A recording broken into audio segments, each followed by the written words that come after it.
5, 4, 3, 2, 1. And it's live.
This is Leicester Till I Die TV. Watch and subscribe on YouTube and listen on your podcast platform. Good afternoon, everyone. We are back again with another watch along, and here we are. It is today, of course, us versus Ipswich Town. I better make sure I click on the right picture. Look on the left, just changed it. There we go. I'm getting used to this just as soon as Chris is due back after this one. So nice to see you. We'll get your highs out in the chat there. Look, hi, Prashant. Good to see you first in, mate. Hope you're keeping well. My guest is just getting himself sorted out and then he'll be coming on. But obviously, it's good to have you all here today for what is going to be a big game, right? Neither Ipswich or Leicester, two relegated teams from the Premier League, would probably be expecting to be in this position of they're kind of both meandering in this middle position where there is still a lot of opportunity to move yourself up the league. However, neither team has quite managed to get on that run yet. Can today be that day? Say a couple of hellos to get us started here. Hey, Prashant. And hello, Gray. Good to see you, mate. Hope you are keeping well. So while we're waiting for Wayne to come in, guys, let's quickly go through a little bit of news here. And of course, there has been some news this week. It would have been reported on the channel sooner. However, of course, Chris has been away. So with that, let's quickly look at this. The man on screen. The big news is this man, Michail Antonio, has been training with Leicester City this week with the first team. Is he being considered as an option for a signing? He's obviously a forward player. We do have Patson Daka playing some minutes maybe today in what would be his last turnout for Leicester before the African Cup of Nations, which he's going to go and, take part in as well. So what do we think about this, guys? Get your thoughts about Michail Antonio in the chat here. I'll get my guest in 1 second to help and offer his thoughts on this as well. Obviously, he had a broken leg last year in 4 places from a horrendous car accident. So there is a bit of a redemption story for him. I really hope for him and his family's sake he's not getting behind the wheel of fast cars anymore, because he's a real nice chap, a very good pundit as well. And I do wonder if maybe he might be someone who can come in and help us this year. So let's get back to some more chats here a minute, and I'll get Wayne in. So sitting back is so detrimental to us, Tom. Literally, the Bristol City game was very much like that, Gray, wasn't it? It was very much, and Bristol City did it to us as well. It was a bizarre one, but when they turned it on, they certainly turned it on better than us. Hi, everyone. Let's get a win today. Dino, can't agree more, mate. It's hard to know with Leicester what you're going to get right. That's the thing that annoys me, because we've seen 45 minutes this season where it's like, oh, this team can do something. And then, unfortunately, they seem not to do it for the other 45, right? We're getting used to this now. It's a bit of a broken record.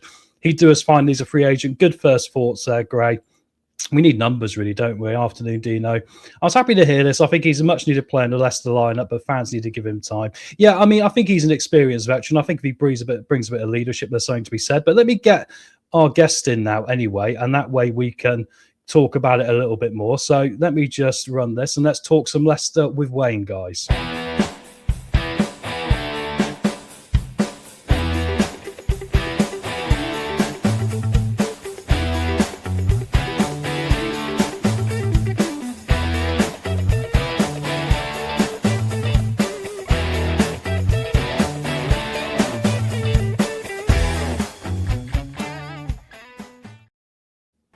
And here he is, Wayne. How are you doing, mate? Good to see you, bud.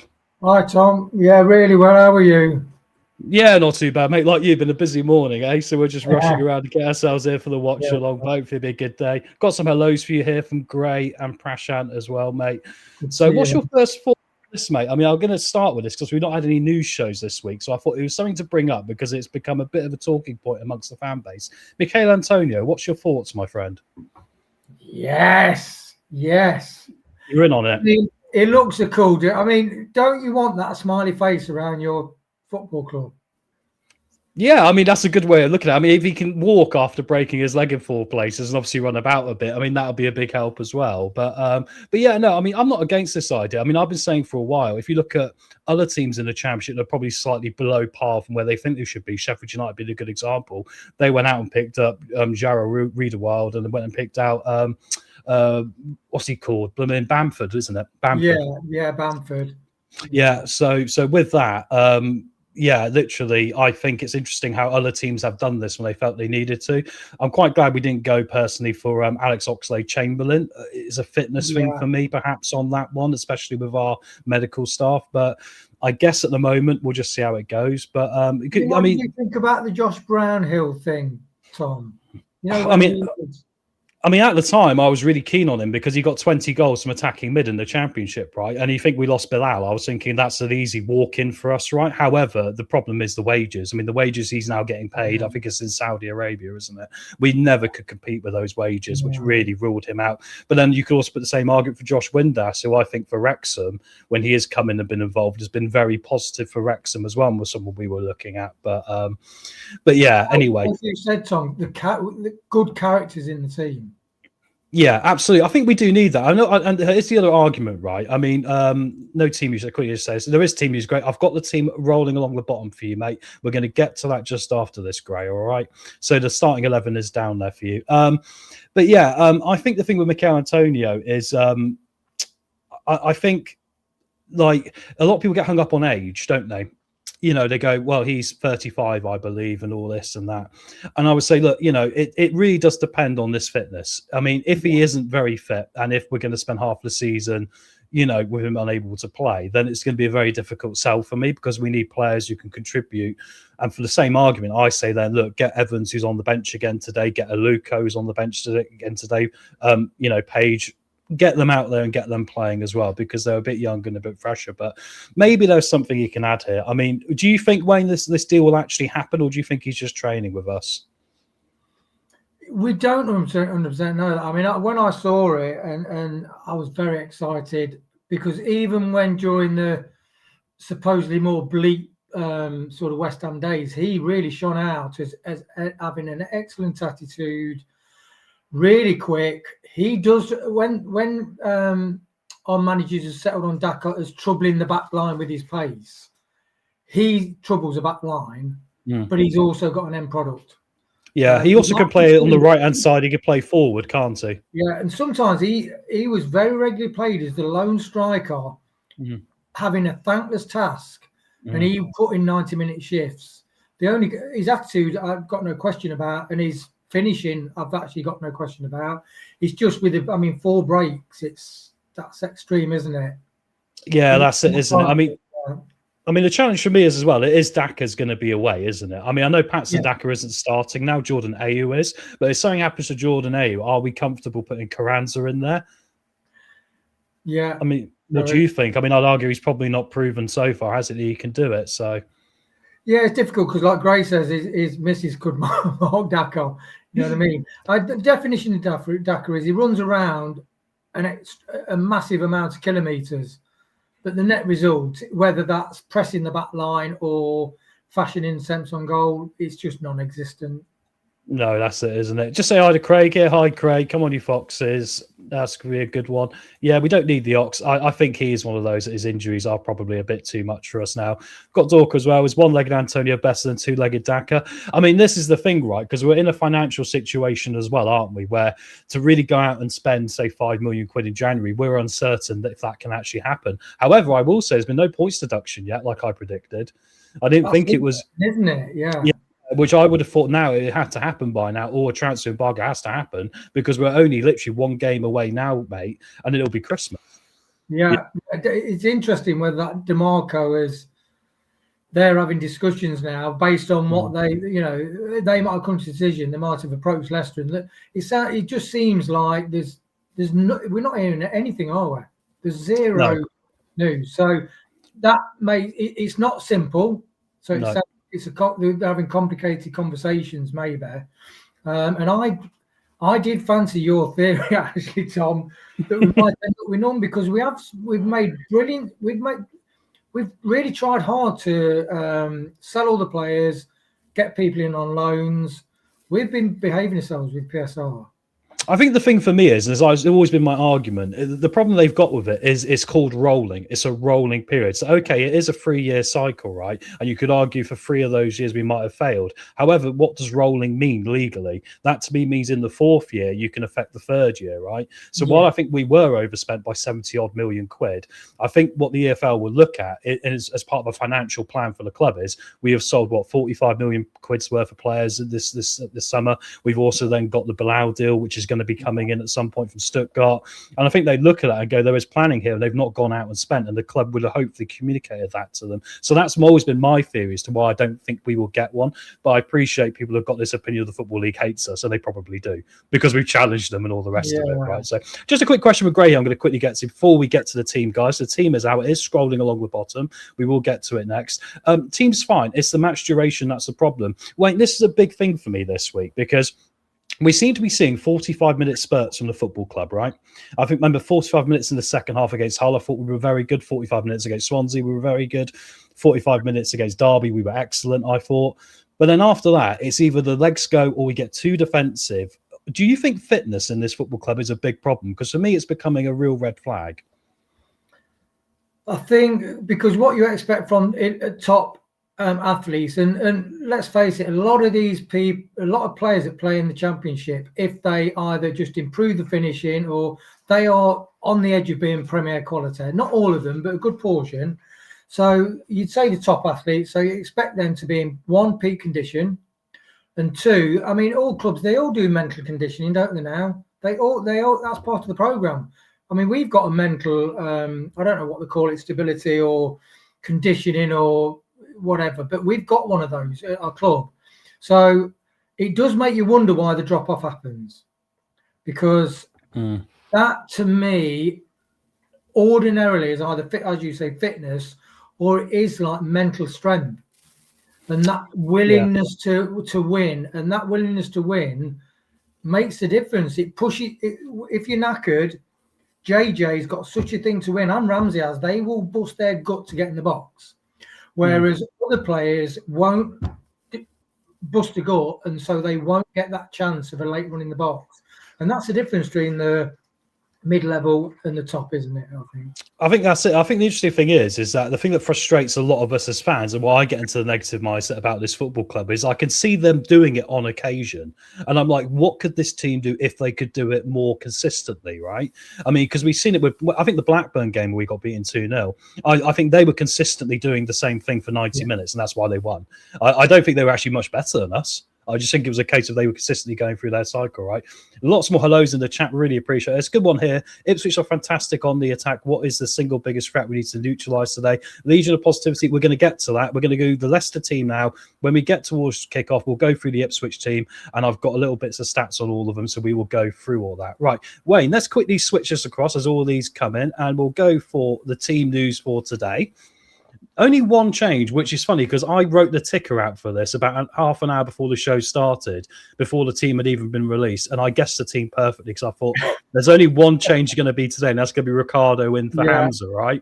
Yeah. And that is where we are. So, but we'll talk through it now a minute. So, I mean, do you think it is a given that Hamza is the secondary right back now, and that's why Ricardo's back in? Because, of course, at the start of the season, he was starting games at right back over Ricardo at some points. And last season, he was in the Championship Team of the Year, I believe, for playing right back for Sheffield United. I don't think he's particularly been that great this year, Hamza. He's back in the Leicester form of he'll play one good game for us this year, and it'll probably be a worldie against West Brom or someone really odd. Yeah. And then the rest of the time, it'll be a 5 out of 10. But what's your thoughts on this? Does Ricardo have to be the first name on the team sheet if he's fit? I think it is, and I think it's interesting. It seems that Marty is managing Ricardo's recovery to full match fitness, because the first couple of games he played after his back, he did look slow. He couldn't keep up with the players. It progressed forward, and you do need if you're playing inverted fullbacks, dropping into midfield, he's got to be fit, Ricardo. He's got to be fit to cover that ground to get in quickly. I did think in the last game that it started, he did start to look like he was getting up to match speed. So just helping him manage it, because he is a very valuable player if he stays fit. Well, that's it, isn't it? But then there's also the thing of like, for me, of like, are we holding on to something that's probably a little bit past its sell-by date? And I've got a lot of love for Ricky. Like, and I'm one of those people that, like, if a guy's done a good job for your football club for X amount of years, I don't particularly mind if they're stuck around a couple of years at the end. You know, I think they're a part of the process of keeping that building cycle going, especially when it comes to the social element off the pitch, right? I think that's something we at Leicester have done very well. So, but I do wonder if we needed to maybe, like I've said before, blood a Luco a bit more, you know, give him some opportunities. I mean, what's your thoughts on that with him on the bench again today? Yeah, I do. I think this is one of those games like when he was thrown at Southampton. I don't think it's appropriate to start him in this game because Ipswich are bang on form. And after a real rubbish start, I mean, if they hadn't had such a poor start, they probably would have been in the top two. And chasing commentary. So they are a real, they made it to the Premier League. They're a quality side. McKenna's a quality manager. They've got some really good players. They work really hard. They all know the structure. So it's a good test. So I do like his lineups in general and what he's trying to manage with, as you say, the limitations of some of the aging players. But he is moving the aging players on. But he's going to have to. It's got to be a gradual process. I get that. Although some of us are a bit frustrated, like a Luco. I would like to see a Luco play, but I think he will come on a sub today. I do think he'll get time. I hope so. Just to say, Legion, he is in the squad today. He's on the bench. You might not be able to see it. It's just slightly smaller at the bottom there. The only real change for today's team from last time out is the switch for Ricardo and Hamza. All right. So, hi, Stuart, as well. Nice to see you, mate. And Prashant saying as well, yes, I think fitness is very much a factor for them. When they've played more than once a week, there's a drop-off in performance. And that's the thing, Wayne, isn't it? Because, like, every team has to face this. It's not just a Leicester problem where we're playing midweek games and no one else is. I look at the Ipswich team today, and we'll get to that, but they've made a few changes for today. And I do wonder if our squad depth is what is catching us out, because I wasn't surprised by this team selection today. I mean, Nelson, Vestergaard, Thomas, Ricardo, Stolarczyk, to start with those ones, and then we go to James and Skip. I mean, those names are the first on the team sheet right now. Would you agree with that? Yeah, definitely. And we do like a thing of depth. And like your Arsenal fell away from getting the title and Liverpool romped it because they haven't got squad depth. We play football with a guy mate and that, and he says we just haven't got the depth. Whereas this year Arsenal have got two good players for every single position. So to build us up from such a weak squad with a battered mentality or wrong mentality, you can't do it overnight. And that's why I do think I don't agree with Marty's formation. But some of the signings we're making and some of the decisions we're making, although they're not as quick as we want them to be sometimes, like you say, blooding the youngsters through the early part of the season, it does seem like he's building something here, actually. Yeah, I hope so. I mean, I think the funny thing is today, I'm normally quite hot on formations, right? And I normally don't like the 4-2-3-1. I'd say 7 times out of 10. I know it sounds a weird number, but I think when you're lining up against a team that's playing 4-2-3-1, I don't dislike it. I think you're kind of matching up like for like. So playing against Ipswich today, I'm happy with this formation. I mean, we can always change it, right? But I do think it's interesting how like it makes the game incredibly hard to predict. We'll get to our predictions at the end, obviously, but it's going to be very hard for us to call this one, as it is for everyone else. Let's talk about Nelson and Vestergaard. Obviously, only Wout Faes is still fit at the moment. Okoli is still out with, I believe, an ankle problem. I've just got my list here. I should read this actually. I should read this out to everyone because I went down and found out who's missing and why. Everyone in the squad, right? So we got at the moment, guys. Buba Soumaré is out with a knee injury. Harry Souttar is obviously recovering from his Achilles, but he is out on the training pitch. Jeremy Monger's just down as a muscle injury, so that's why we're not seeing Jeremy. Aaron Ramsey's obviously his hamstring, Victor Christensen's knee injury, and Caleb Akolev's a knee injury as well. And obviously the only one who's not mentioned there is Winks, who has just vanished. So very similar. Hopefully he's off, mate. Just one interesting side point. With regards to that, he did say, when we said about James going off, he did say afterwards in the press conference for the match, he did get a knock. And that's why we took him off. So we were saying, what are you doing taking James off? But it was a medical, he got a knock. Yeah, that's it. I mean, the funny thing about that was for me when he did that was he changed the formation during it, which in some ways I'm not against because I kind of think it's quite proactive. If you're winning a game and you think I need to change the formation, but what happened with it was it didn't play out the way I expected. So that was the interesting thing about it. We ended up being completely sort of flat as a consequence of that change. I don't think it was on Dako, just the system didn't seem to work that day. But yeah, where were we? We were in defence, weren't we? So I mean, Vestergaard is a big one for me because I kind of feel like with Vestergaard, he is on average our best defender at the moment. I think positioning wise, I think he's still great at his positioning. I think, when the game's simple and he can read the game pretty well. I think where he gets caught out is where the game gets physical and intense and it's a lot of high pressing. I think then he can get caught short. I mean, do you feel like me, Wayne? Do you feel like the longer we stick with Vestergaard, despite how good or not he might be playing, the harder we're kind of making things for ourselves tactically, especially what Marty wants to play? Yeah, he's not the future Vestergaard, but what's interesting, I think Nelson will be his replacement. And I think this season is so important for Nelson. Now, if he gets better in the team, that's massive for our team because both of them can punch passes through. Both of them can play. And Nelson is quite an aggressive defender.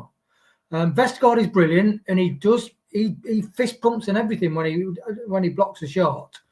But he's just anybody when he comes against speed, he's no good. So that's why you need somebody fast alongside him. Like we said, we need a Coley next to him, but Nelson maybe hasn't got the raw speed of some of the other defenders, but he's super intelligent. So he will intelligently pretty much be in the position he needs to be and then use a bit of pace and steam. And sometimes I like how Nelson jumps out from defence into midfield to break attacks up earlier on. He's that intelligent. So I love that partnership. I think it's for where we are now, it's the best partnership we've got.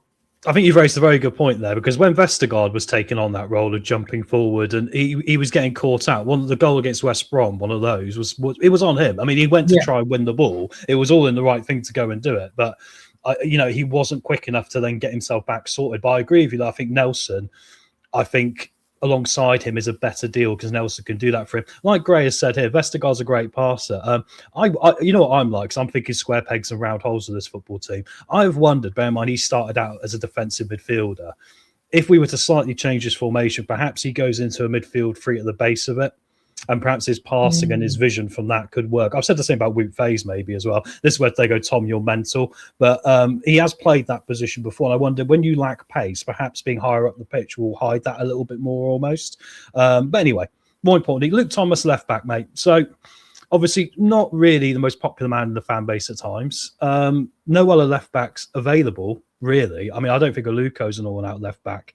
Do you think he is still good enough for us at this level really now, or are we at the point where there's just too many times that it doesn't quite work out for him, and are we just stuck?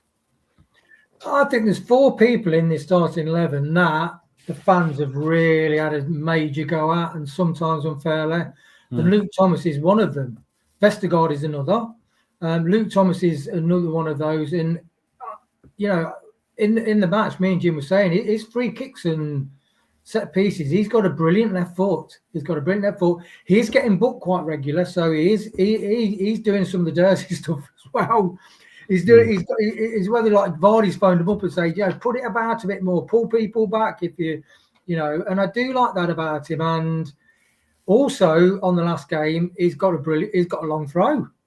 So you know what I mean? Look, if players are holding their own in the team, because there's nobody better in that position, then I'd say they deserve to be there. Yeah, I think unfortunately for him, because I think a lot of people have seen him out having a few beers as well at the weekend and stuff like that. So he's unfortunately gained a bit of a reputation now. And look, I look at it this way. I don't care what any of these football players do. If they want to go have a beer, if I saw them in a pub, I'm not going to be like, oh, you're a football player, you shouldn't be out here. Whatever, But well, you follow hockey, don't you, Tom? So I would imagine they like a few beers. Oh, Christ. When they win the Stanley Cup, mate, they're normally, like, the party doesn't stop. Normally, they'll be partying for a couple of days, and the videos you get on social media are just, so. I mean, it's part of it, isn't it? It's part of that culture, perhaps. But I just think when things aren't going well, when you're being seen to do that, it can really give people more ammunition that you don't really need fired at you almost, right? Yeah. I just hope he has a good game again today, because I know what he can do, and I do think his progress was derailed by moving him around on loan and, you know, getting and all these things that happened along the way. I still think there's a player there, and when it comes to homegrown players, I think, you know, that's also a good thing for us as well. So I do hope he has a good game again today. He's coming up against some difficult players, isn't he? Into midfield, right? Let's talk about James, because James obviously has really become our de facto leader, yet he's on loan, and there's rumours now that Leeds United are sniffing. Yeah, I mean, I saw that. Oh, yeah. Yeah, I mean, I like his attitude. Everything Jordan James has said to me so far, you know, I take him at face value. I think he is very much. I think he wants to be back in England. He wants to be playing football in England. I don't think it's gone as well from as broad as he'd have liked, and I think he wants to be at a football club where he's playing minutes and he's loved. And I think that opportunity as he's earned here, right? Worst case scenario. I mean, what are your thoughts if we weren't able to keep James post January? That will be. I thought about it when I heard the news, and that will be a Lookman scenario. He is that good. He is that good. He's got everything: attitude, athleticism. He can finish. I mean, will he end up getting like 8-10 goals this season from a midfield? If you have 3 midfielders getting 8-10 goals and your forwards are scoring, you're pretty much there, aren't you? So yeah, I love him, future captain. And I was surprised, because I thought that when he was signed, I'm thinking, and the fans were saying, we must sign him. I thought the deal was, he's ours unless we don't want him. Yeah. It sounds like things might be different to that. I don't know. I don't know the technicalities of the deal. All I know is I think we've got an option. The word's option, which if the word's option, that generally suggests to me we have got the first, you know, opportunity over anyone else. And I believe it's for £4.3 million, about €5 million, right? I would say if we've got the money, we should definitely do it. But then the question is, do we have the money? We don't actually really know. We might have to wait till the end of the season anyway, right? One thing I think, because he is having such a good season, he's probably having chats with his agents and his family, and they go, well, what if somebody does come in for, what if your form fast forwards you to not getting in the Premier League, but now? Yeah. Well, that's it, exactly. Yeah, I mean, you know, because for us, it'll be a longer term thing. Realistically, I can't see us getting promoted this year. I know it's a weird thing to say. And like Gray said, I remember Ipswich turned over Coventry. This is what I'm worried about with the opposition, who we'll get to in a minute, because they literally, if they turn up today, they can score 4 easily. If they don't, then we might get a result. But it's one of those with Ipswich, you don't quite know what you're going to get, right? Into those attacking mid positions. So we got Fatawu, Deckled over Reed and Mavididi. Yeah, I mean, I still think we're limited for numbers there, mate. But is that your first 3 on the team sheet still? Or do you think Fatawu perhaps has still got a bit of a marker on his back? Because obviously he's not really been that brilliant recently. He was better last time, maybe, but... Yeah, I think Fatawu is still not... I don't know where he wants to weigh. His head's not in the right place. So, and you know, every player has, especially wingers, the emotion. You know, they have a good game, a couple of bad games even, and they come back. But ironically, Mavididi has a better attitude than Fatawu, which I don't think we've ever said before. Abdul's always been the one to have an excellent attitude. He seems to have lost his head a bit, but I think we are clutching at straws. I would like to see someone like Page given a chance. Instead of, but Decorda, you can understand why in this match he's playing Decorda. He's playing those 3 people because the stakes are high in this match. If we are not on it, or the young lads get overran, we could have a thumping, really. Yeah, totally. Yeah, I mean, I think the funny thing with Abdul is, just going back to him quickly, is I don't think he's I think he's been generally applauded at Leicester, hasn't he? And I think when that happens, you get kind of conditioned to it. I think when fans start asking questions, you can get a bit defensive almost. And like, look, you know, and I get that, because everyone's got a right to defend themselves, especially if they're taking a bit of heat, right? But I would say to him, I don't think any Leicester fans have actually been out to get him. I think Leicester fans have been out there trying to encourage him to be a better player, which suits his career longer term. I mean, my biggest complaint about Abdul is I think sometimes when he's not really on it, he becomes too predictable to play. And I think that's the thing that he really should avoid to be at all costs, because when he's at his best, he's dynamic, he's unpredictable. And when he cuts inside, I don't want him shooting every time. I want him laying it off quicker half the time as well, because I want the unpredictability for the opposition to not know how to deal with him. Because other teams have just been doubling up against him this year, and we saw it in the second half against Bristol City, doubled up against him, and he was completely ineffective, and that's where he gets a bit of stick, right? So interesting, but moving on up top, and we talked about this quickly with obviously the Antonio stuff at the start of the show. Jordan Ayew started the season as a striker, right? And then we all had a bit of a moan, like he's not really generating enough. He's got a great heat map. He's running around a lot, contributing to that part of the game, but he's not there to finish and put the ball into the back of the net. How do you view this situation, Wayne? Because Carranza, you could argue, is more of an out-and-out striker, but when we gave him a go, it didn't quite work out. Do you think the system plays a lot into why the forwards haven't actually performed for us this year? And it's kind of hiding to nothing, even if it was Daka, Evans or Carranza? Or do you think that they all could step up a little bit?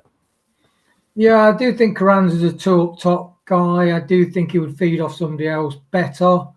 And sometimes he hasn't got the speed. Like Vardy could drop off and then he could sprint forward and get back really on the last line defender. Whereas like, because even Ireland, although he's big, he's bloody fast. Ireland is. He'll give and go and then he'll turn. He's got like flat foot, 4 point something seconds for 40 meters.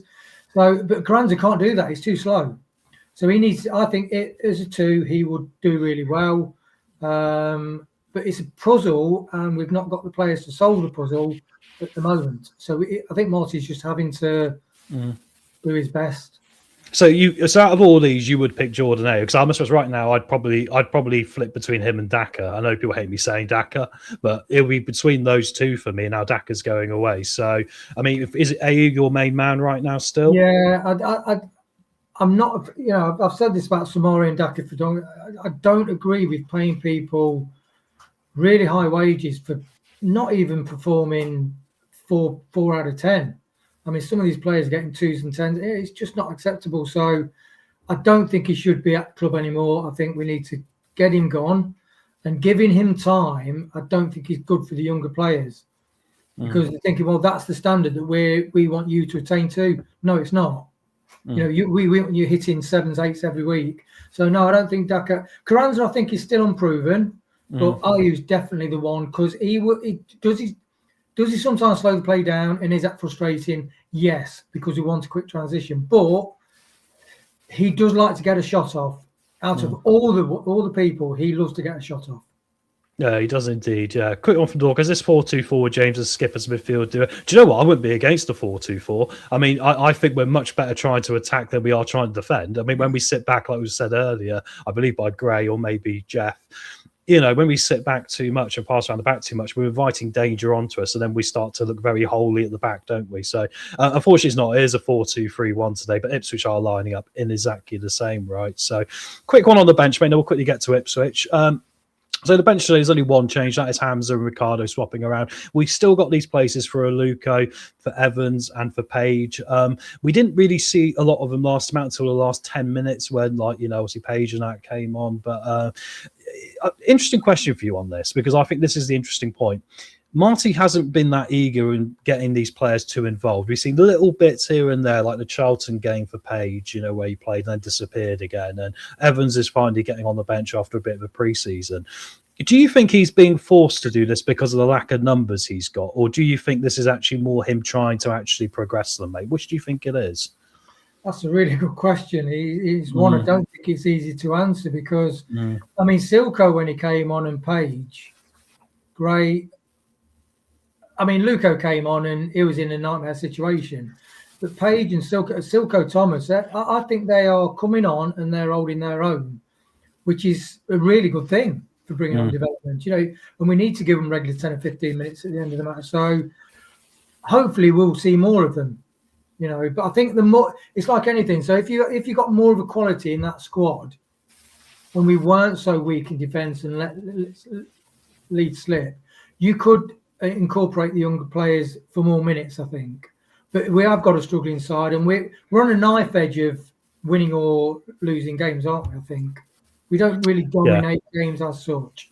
No, it'd be nice to see a 90-minute performance. I mean, I'll say something controversial. If we had a 90-minute performance today where I felt we were threatening for like 75% of it, and we ended up drawing 2-2 with a last-minute equaliser, I'd probably be pretty happy, because I'll go, as long as we can carry that level of performance on, that won't be a 2-2 every week. That'll be a 2-0 every week, long term.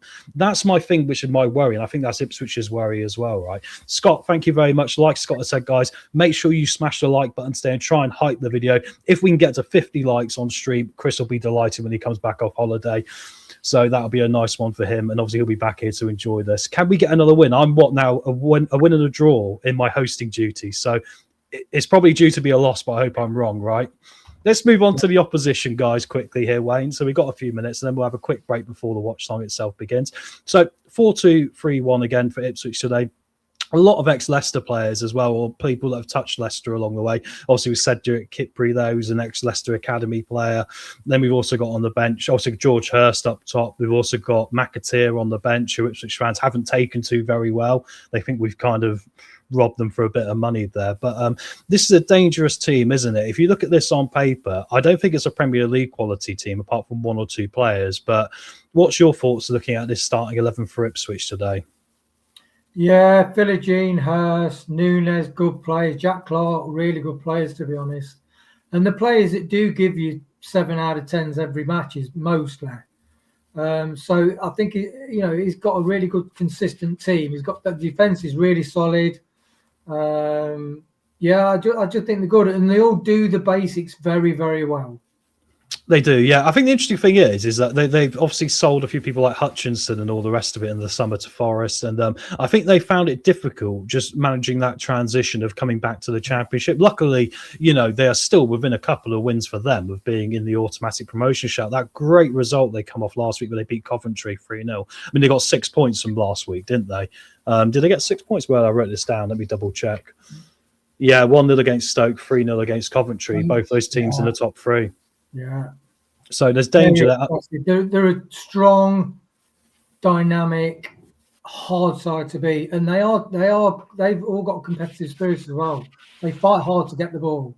They do, and that quality as well. I mean, on this bit of team sheet I'm looking at now, I'll say right now we've got to watch Leif Davis. We know the danger he is from left back. I'd say he's probably the best left back in the Championship, unless you're looking for pace, in which case I'll probably go for Giles of Hull, I really like as well. But I think this guy, he's got a Beckham-esque boot on him at times as well, so he can pull one out from nowhere. And then Nunes, who obviously came across from Norwich, breaking that divide of going across Norfolk from one side to the other. I mean, he's a top quality attacking mid. And the one which really stands out, and I'm sure a lot of people would agree, is Philogy, the winger, if I'm pronouncing his name right, because he's got so much pace to burn. A little bit perhaps ragged around the edges, but that doesn't mean he's a bad player. We had Jeffrey Slook once, right? And, he could bring that chaos to it. So I think we're in for a difficult one today. Right, Wayne, what is your prediction for this one, mate? What have you gone for? Because I think this is the hardest game to predict all season, because we don't really know what Leicester's going to turn up or what Ipswich is going to turn up. But all we know is I got my helmet on today. We're going to war. Yeah, I've just gone back on the prediction to see what I predicted. 2-1 to Ipswich. You hate yourself for doing it, and you hang your head in shame. But and that could be quite flattering, really. If they're on it and we fold and don't have the right attitude, this could be quite a painful game to watch. Well, I think the same. I mean, the thing for me is that I just think there's a lesson we need to learn right now, and actually the group that was here last year need to learn it, because they could have done with a lesson last year, and that is that teams are going to come at you. It's having an answer to what they're going to throw at you. And I think there's been too many times this year, and I've pinned it on Marty at times. I think tactically he could do a little bit better with this. Like, there's no counter-attacking threat in this team to me, which is bizarre, because we should have that, especially with the pace we've got to burn in certain positions. I think you've got to raise yourself to that, and I think until the lesson's learned, you're not going to get there. So I think today, for me, unfortunately, I'm leaning on the side of negativity, and I've gone for a 3-1 Ipswich win. If they're going to win by a lot of goals, it's normally 4-1, and they put 3 past Coventry, right? So I've gone, because normally you're the most sort of cutthroat when it comes to being completely realistic. But I noticed in the chat, Jeff put 4-0. Yeah, I know. I was going to say, Jeff, actually, I was trying to highlight that so I can bring it up later. Jeff, you're the most positive man around. So if you to go to 4-0, I think it shows we're giving Ipswich a lot of respect today. And of course, last season we beat them twice. We drew with them at Ipswich and we beat them at the King Power, didn't we? We beat them 2-0. So yeah, it's going to be interesting how that works out. Let's do some other comments here a minute. Let's hope it's not an early Christmas present for the tractor boys. Let's hope we don't mow our foxes into that football pitch. We'll be very upset at full time, won't we? We got Scott. I'm going for my usual 3-1 defeat. That's what I've gone for, mate. I mean, I think we're all being realistic. It's not I want to lose, and I like the squad. It's business serving well in terms of the latest result. Yeah, I mean, look, whenever we make these predictions, I always feel guilty because I put us to lose one game 4-0 or something recently. And I was like, everyone's going to judge me for this, right? But it's my head versus my heart. It breaks my heart to do it, but you've got to read the room as it is. Otherwise, you can't comment on things correctly, all the rest of it, right? Legion of Positivity 3-0 there. Wayne, don't feel guilty. 4-0 Ipswich. It was Jeff. Well done, Jeff. Unbelievable. And Vard's got the record against Ipswich. That's right. He got his 200th goal, wasn't it? Have I got my numbers wrong? Yeah, 200 and 500 games. Unbelievable. Wayne, thank you very much, mate. I'm going to literally grab us a little 2-minute break here, guys, and then we're going to come back. And I'll see you, mate, at half time. Yeah. Any final thoughts for this one? Come on, Foxes. That's the... Come on, Foxes. That's what we like to do. Get that love out in the chat. Bit of unrealistic fan optimism, mate. I think you're probably right, mate. I think you're probably right. Anyway, guys, we'll be back here in about 2 minutes, ready for the game. Wayne, thank you very much again, and I'll see you at half time. See you in a minute, guys.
Yes, guys, we're back. Sorry about that. I was just moving my headphones around. The game is underway. Let me just quickly clear all this off and get everything going here the way we should.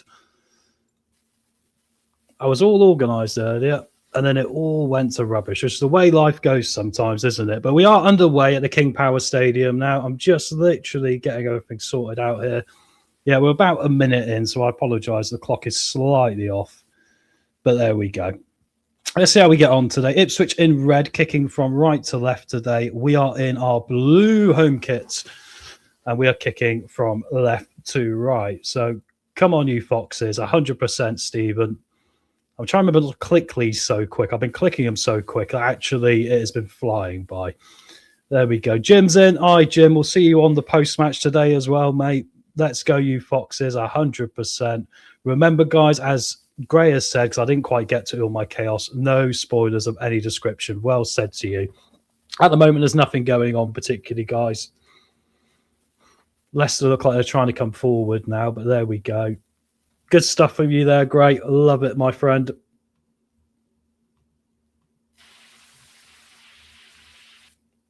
There we go. That's better.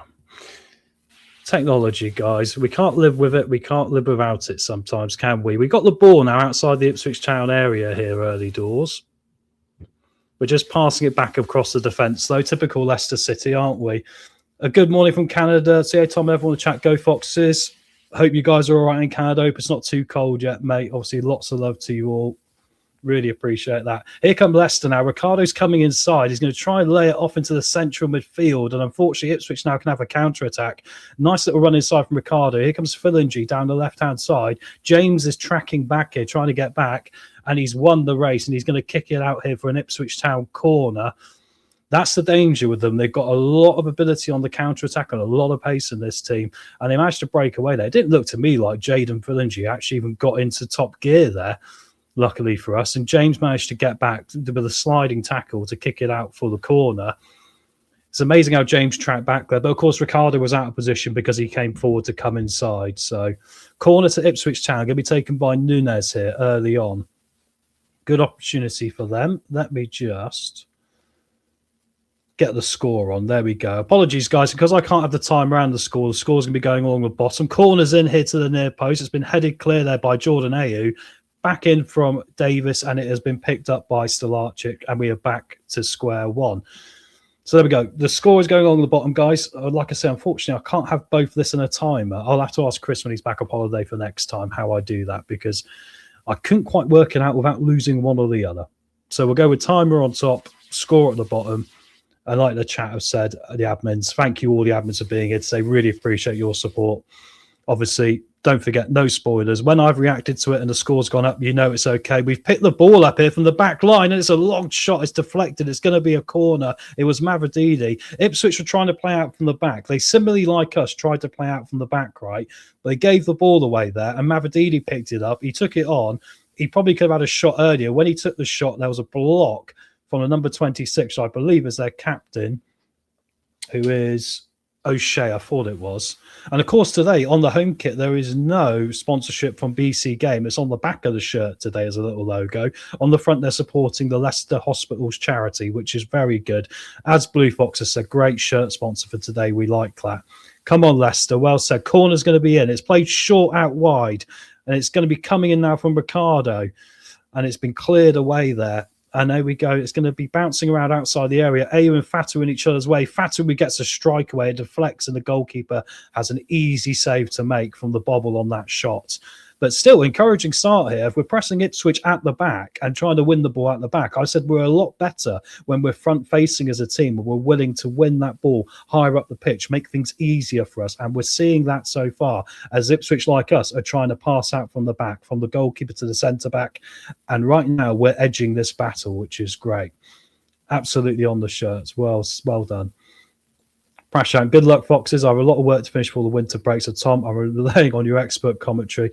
Good luck, mate. Let's hope everything holds up my end. And good luck with your work, my friend. Life is for living, so hopefully you're not overdoing it too much. On that note, cheers, everyone. Ipswich now trying to play out from the back. We've backed off a bit more this time, guys. That's the point. I better write some notes for the halftime questions as well. Let's get rid of my hat. My hair is such a mess today, guys, honestly. Actually, no, I'm going to put the hat back on. 1 second.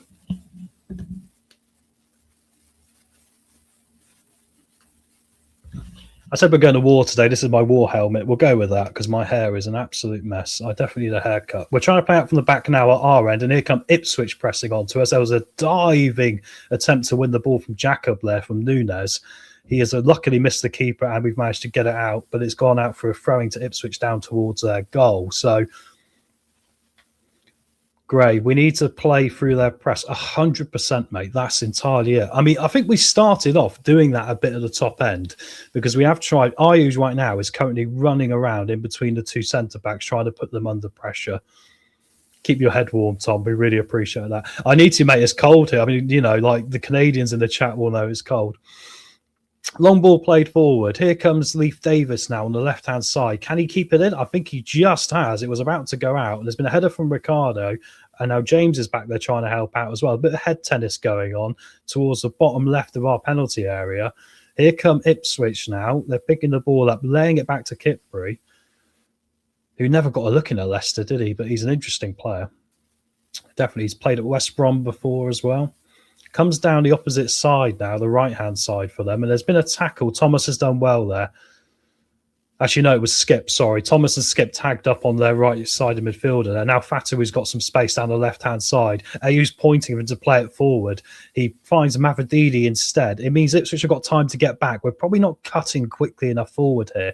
We're far too eager to keep the ball. Deckled over, Reed from distance! Oh my God, we've just scored a worldie!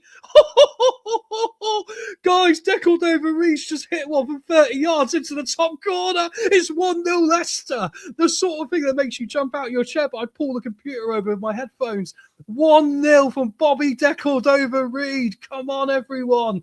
And it's taken 4 minutes. I can't believe it. Go! Back of the net.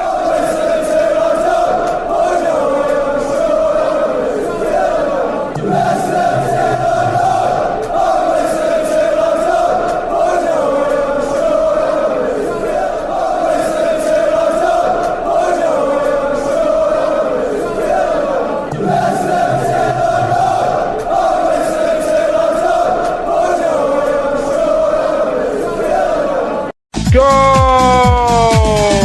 Back of the net.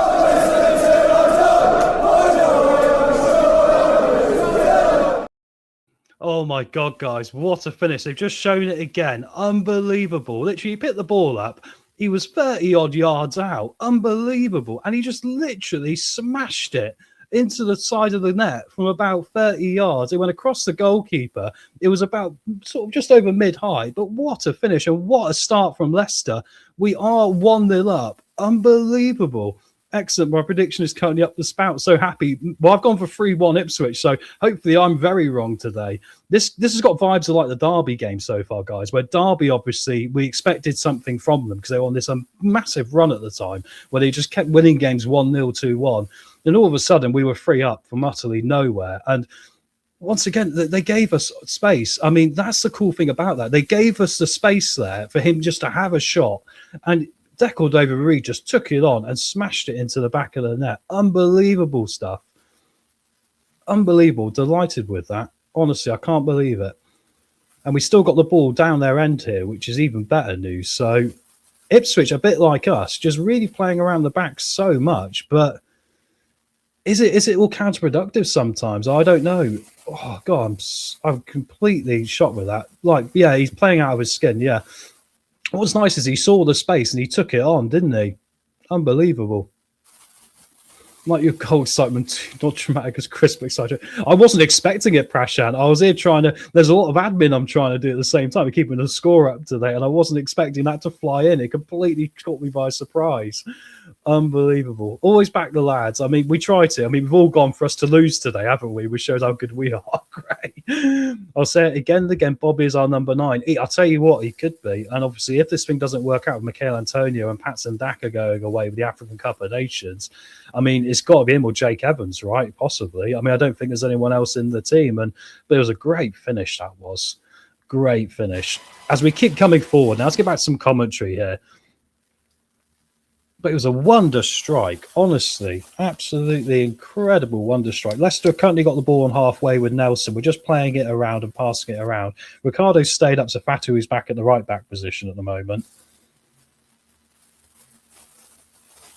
And here comes Fatu down the right-hand side now. He's coming inside, taking 2 players on. He's won the corner off Leif Davis there, so we've got another opportunity from the set piece here.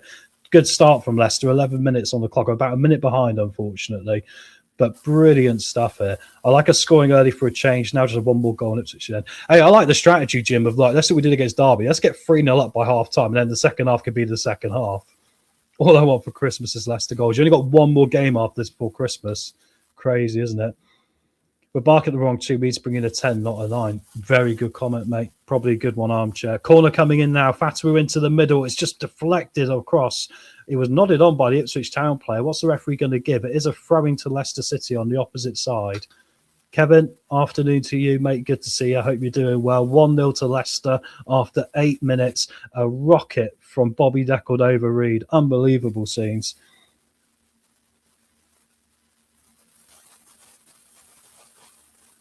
Going to be a long throwing coming in now from Thomas on this left-hand side. There's still all the players up from the corner, guys. We could go 2-0 up here. It's going to come into the box towards a 6-yard box in particular. It's tried to be nodded on by Nelson, but he couldn't quite get on it. But the Ipswich players have got rid of it here to go out for another throwing exactly where the first one was. Great call from Armchair. Yeah, I agree with that. I think we do need a 10 rather than a 9. It's a very good point. The throw-in we took that time, we've still got the ball. We did manage to give it away, but here we come now. We've got Ipswich pressed right back here. I mean, have we got the quality to play through this lot? You could argue last year we did, and we stole points off them quite a few times, didn't we? But this will be a bad result for Ipswich because they got to be looking at this game and going, if they want to get themselves back into the promotion picture, right? They can beat teams above them and all the rest of it. But teams below them, they really struggle with. They lost to Oxford a few games ago, right? Which was a result you can't really be having if you want to be in the playoffs. So difficult for them. But Leicester seem to have got a little bit of a spark in them today because we are looking like we want to be on the front foot and we're trying to press them into submission. We're now on the left-hand side with Mavrodidi. It's gone out for an Ipswich throw. We lost possession, but decent enough start here. Happy with this. I think the energy level looks a bit better than the last 45 minutes we saw against Bristol City where everyone looked cooked, didn't they? They looked utterly done. Ball's coming back in now. Ipswich have picked it up and the referee's given it out for another throwing to Leicester. So we haven't really moved from this left-hand throwing position where Luke Thomas has been trying to throw long balls into the box. They're just showing Paul McKenna. He looks incredibly frustrated by what he's seen. He literally did that blowy thing with his mouth like... Obviously frustrated that his team can't get through us at the moment. They are trying to play through us and it's not really working that well so far. Give Jordan James a shout out. He's been doing a lot of running, especially back towards the defence. Long bullet throw in from Thomas. Flicked on. He was falling over there and it's gone behind for a corner. He basically was falling over his back to goal. Looked like the guy might be dragging him back a bit. He was just inside the 6-yard box. And when he took that shot, it hit the guy on the shoulder from behind him, basically. It went out for a corner. But it was a nice idea, improvisation, because if it had caught right, it might have ended up in the back of the net. Ayu's now pushing that man. They're getting really heated in the middle. The referee's not good. He's out of word, look. We just were about to take it, and I saw them both pushing each other. Jordan Ayu's defending himself. And the referee's going to have a word with him here. Getting a bit heated here, which are really starting to push us around early.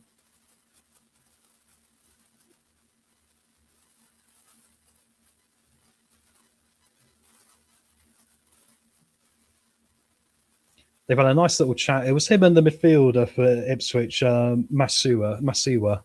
Corner comes in now from Thomas. And the goalkeeper's come out to punch it, and it's blocked around and gone out for a goal kick. That's unfortunate. The Leicester players were calling for that to be another corner.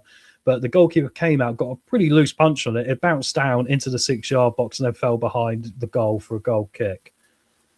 Looks like it hit Jordan Ayew. But there was 5 Leicester players there attacking that, including Skip, Vestergaard, Nelson. Good stuff. Yeah, well said, great. Keep those chants coming, guys. Keep those chants. Don't forget to hit the like button as well, guys. Really appreciate it. If we can get to 50 likes today, that would be amazing. Is Ed Sheeran in the crowd? Good question, mate. I'd imagine he's probably busy making loads of millions, making music, and fair play to him for it. I'll be doing it. But there we go. Come on, Leicester. Marty there's looking quite stern on the sidelines, sort of barking out instructions to the team. And it's going to be a throwing to Ipswich now on their right-hand side. Comes all the way back to Ricardo. Oh, and Filani sort of went half against him there. The referee's not given anything. It was just a little bounce. And Fatu is going to come away the ball now on the right-hand side. He's going to lay it off inside and try and switch the play. But the cross is slightly overhit in towards the penalty area. Mavrodidi will pick it up, though, as Ipswich just get ahead on it. Thomas and Mavrodidi now linking up. And Thomas on the overlap. Cross from the left-hand side, and it goes behind for another corner. Come on, Leicester boys. Well said, Caden Sutton. Thank you very much, mate. Still 1-0. Another corner to Leicester. 53 and 27. Like that. Smash that like button. Thank you very much, Gray. The more you smash it, the more we're going to win by. It's good energy, right? Just think of it that way. Don't smash it so you lose your like, but you know what I mean. Anyway, another corner coming in now for Leicester. It's going to be taken from our left-hand side. So it's going to be James to take this. He's got his arms raised. Everyone's up. Nelson, AU, Vestergaard, Skip's at the back post. And Skip was all on his own, and it just fell to him from the immediate first cross. And for some reason, he cushioned a pass straight to the goalkeeper. He had all the time and all the space. If he got his foot on it and hit it towards the goal, he might have actually troubled the goalkeeper there. But, okay, we'll take it. He was trying to do something a little bit technical, maybe lay it off into the centre of the 6-yard box. But the goalkeeper read it and came out and just claimed it there. Was it a good goal from Bobby? It was like 30 yards, mate. It was one of those. Mavrodidi just before then had an opportunity where we'd won a second ball quite high up the pitch because they're trying to play out from the back like we do. We won that ball, laid it off to Mavrodidi. He thought about it for about 4 seconds, then hit a strike that deflected wide. And then it was literally about 2 minutes later, it fell back to Decordova-Reid, similar position, further out. He didn't think about it. He just hit it, and it went straight past the goalkeeper towards the top bins on the opposite side of the goal, across the goalkeeper's left-hand side into the back of the net. It was an unbelievable worldy goal. You've got to catch it later. Yeah, it was an insane goal. I mean, Ipswich gave us the space to do it, though, so you've got to take it, right? Oh, and Ayew just clattered one of their defenders. Both of them missed the ball, and Ayew literally tackled a defender. He had his legs open and sort of jumped into him. But here come Ipswich, and they're going to win a free kick as Fatu brings down Jaden Philangi here.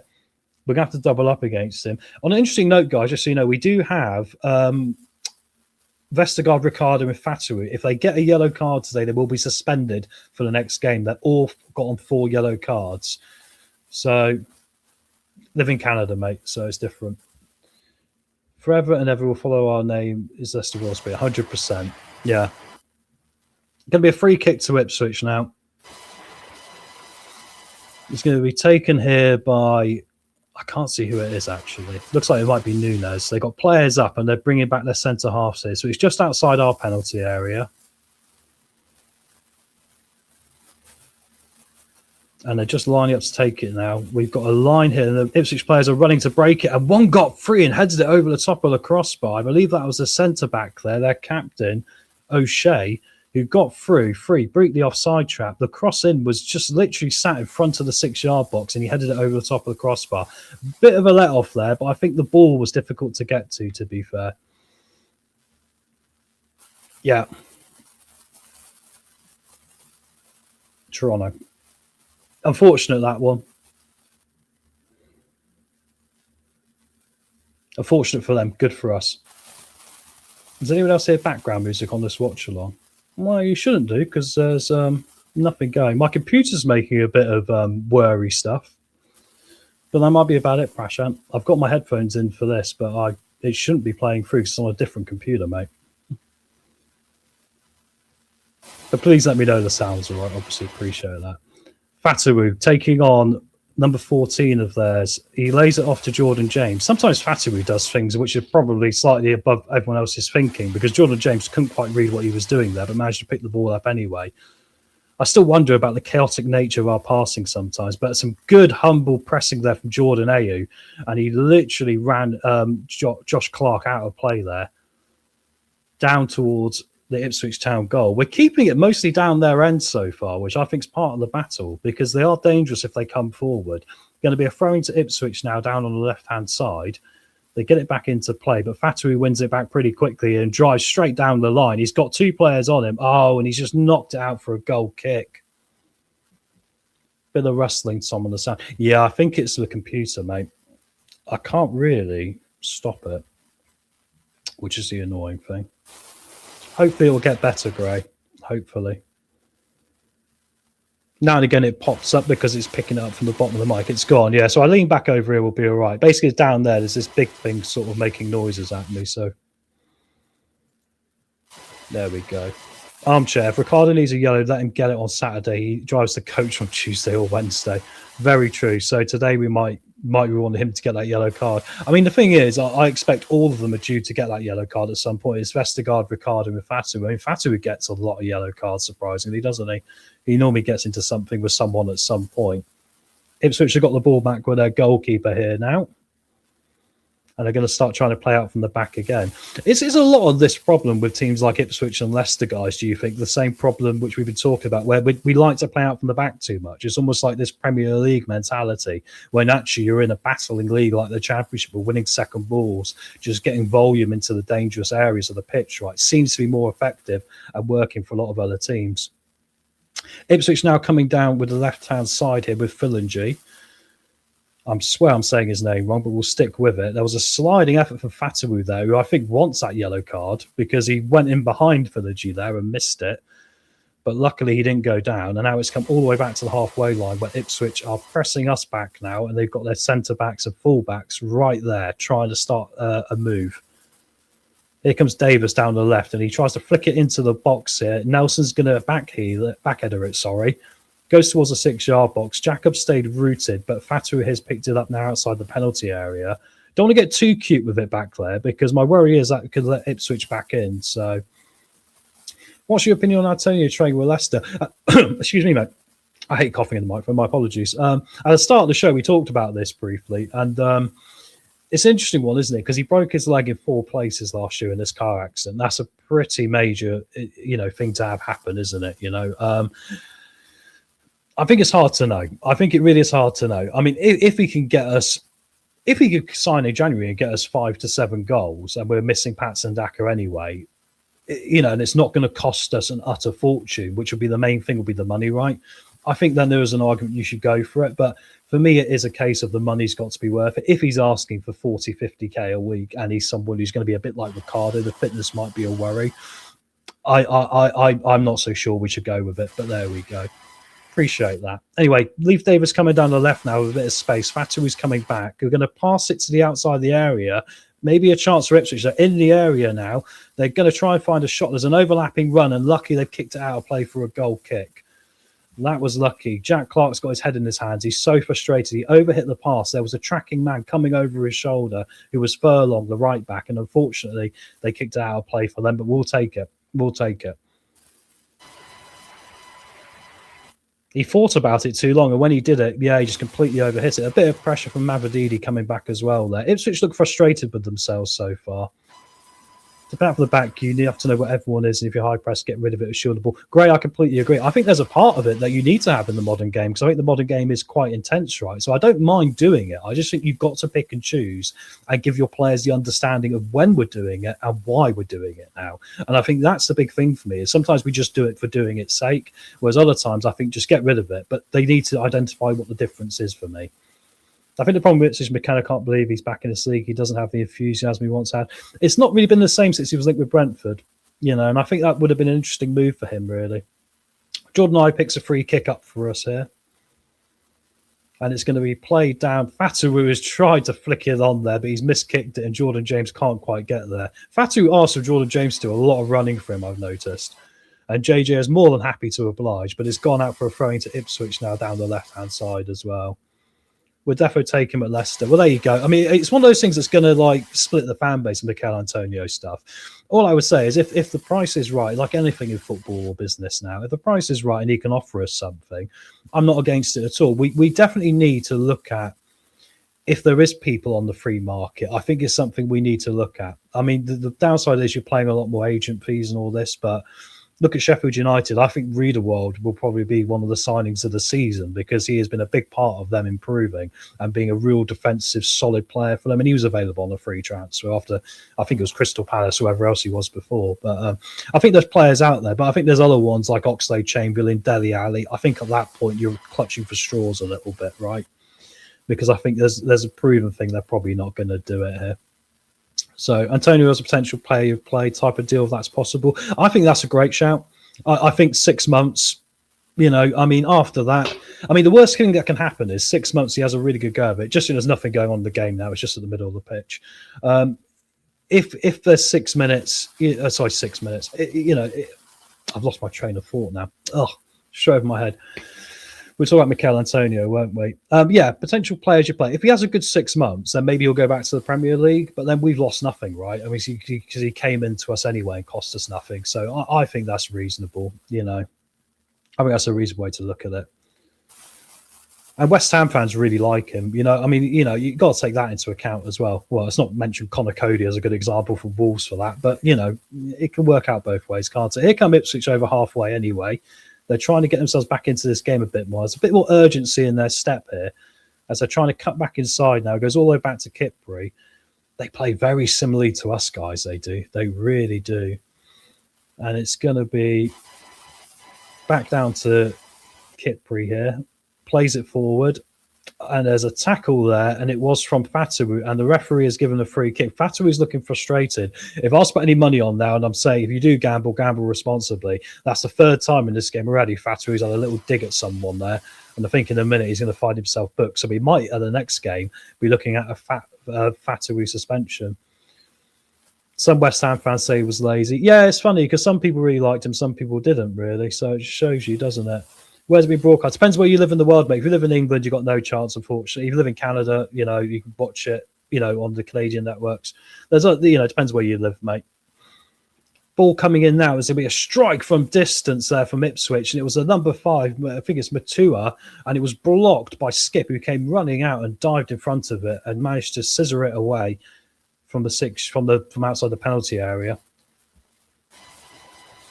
I'm a bit late doing Kate. Andreas, you were fine, mate. Honestly, don't worry. Chance for Ipswich. Block strike there in the penalty area, and it comes back out. So Ipswich are starting to get a bit more confidence here, guys. As it comes back down the left-hand side now. They're still trying to set themselves up. We've got all the players back here. If this is the way we're going to play, it's very reminiscent of Bristol City. And that was interesting. The cross came in. Jacob came out for it, shouted for it, and Nelson got in front of him and just cleared it out. But we have played it all the way back to the halfway line. But unfortunately, this has got Bristol City second half vibes because here come Ipswich again. We've now managed to win the ball back, and there's a counter-attack on with Mavrodini down the left-hand side. He's got 2 players on him. Clark is tracking him back here. Can he get around him? He's battling on his own, and I think he's won the corner there. No, the referee's given a goal kick. The referee's given a goal kick. Unbelievable. I can't believe it. Yeah, it went beyond in the UK, mate. That noise sounds like a printer, Tom. Yeah, it is my computer then. At least we know. I'll try and make sure I'm leaning more this way, guys, because it is there with a big fan on it. So there we go. How about getting to take a performance-related pay scale? If he's keen for it. I mean, any player worth their salt, if they want to play minutes, right, and want to play football, I don't think they disagree with that. But obviously they've got agents, they'll take the best deal, no doubt. Here we come again over halfway. It's Jordan James laying it off now to Fatawu. He's coming wide here. There's no one really around him, though. He's not got a lot of support. He plays it back to Ricardo. We look like we're trying to take the sting out of the game a bit now, which is interesting. Let's hope we don't come out wrong second half. There's signs of it here, but Jordan James has just been slipped through, and he's managed to break through, and he's gone down, but there was no one near him. He fell over. He just managed to burst through. The referee has given a yellow card here and given us a free kick right on the edge of the penalty area. It was a delayed falling over from Jordan James. He got played through the backs of the 2 centre-backs there. And it was number 14 who went in with a sliding tackle. That's Jake Taylor. And he did bring down James. And James managed to somehow stay on his feet. But that was a hefty challenge. And by the time he got back into the penalty area and run onto the ball, he fell down. So it's going to be a free kick to Leicester here. Taylor goes in the book for Ipswich.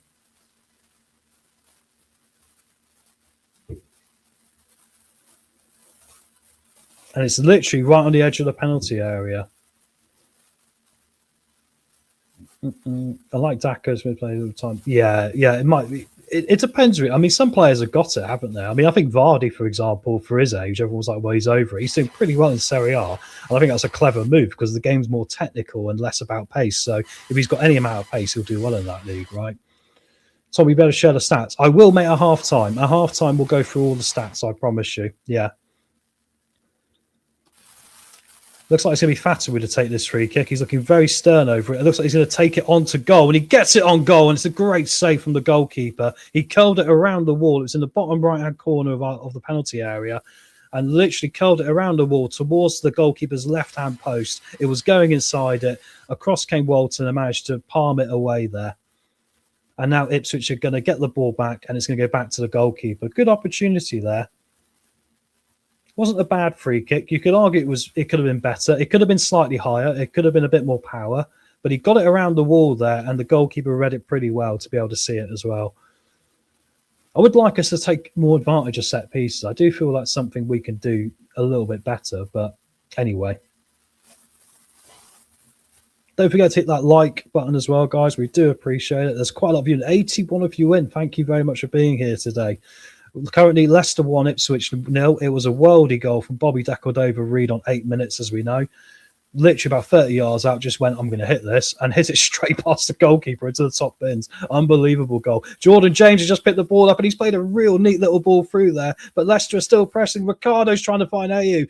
Ayew twice was trying to get played in there. We're going to keep picking up this loose ball. Ipswich can't quite get it clear. Fatawu's done his man and gone down in the penalty area, and the referee's given a dive. Fatawu literally turned his man, ran behind the man, tripped over Davis's outstretched leg, and the referee has given it the opposite way as a foul, as a dive. Well, you can argue he did kind of go over his back leg, you know.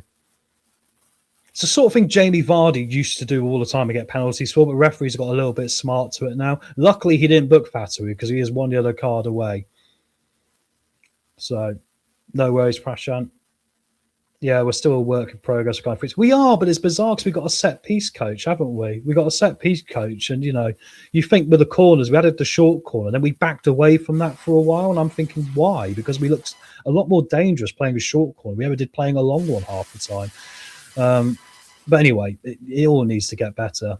Yeah, ref gives a dive. Yeah, I mean, it's one of those, isn't it? I think the problem is if it was in front, if he ran in front of him and went over his foot, right, it'll be different. But I think because he was coming behind him and tripped over his trailing leg, you can't really give it all. Just a quick thing on stat sheet: Leicester have had 4 shots and Ipswich have had 3, so it's very close. So if I just popped up on my screen there.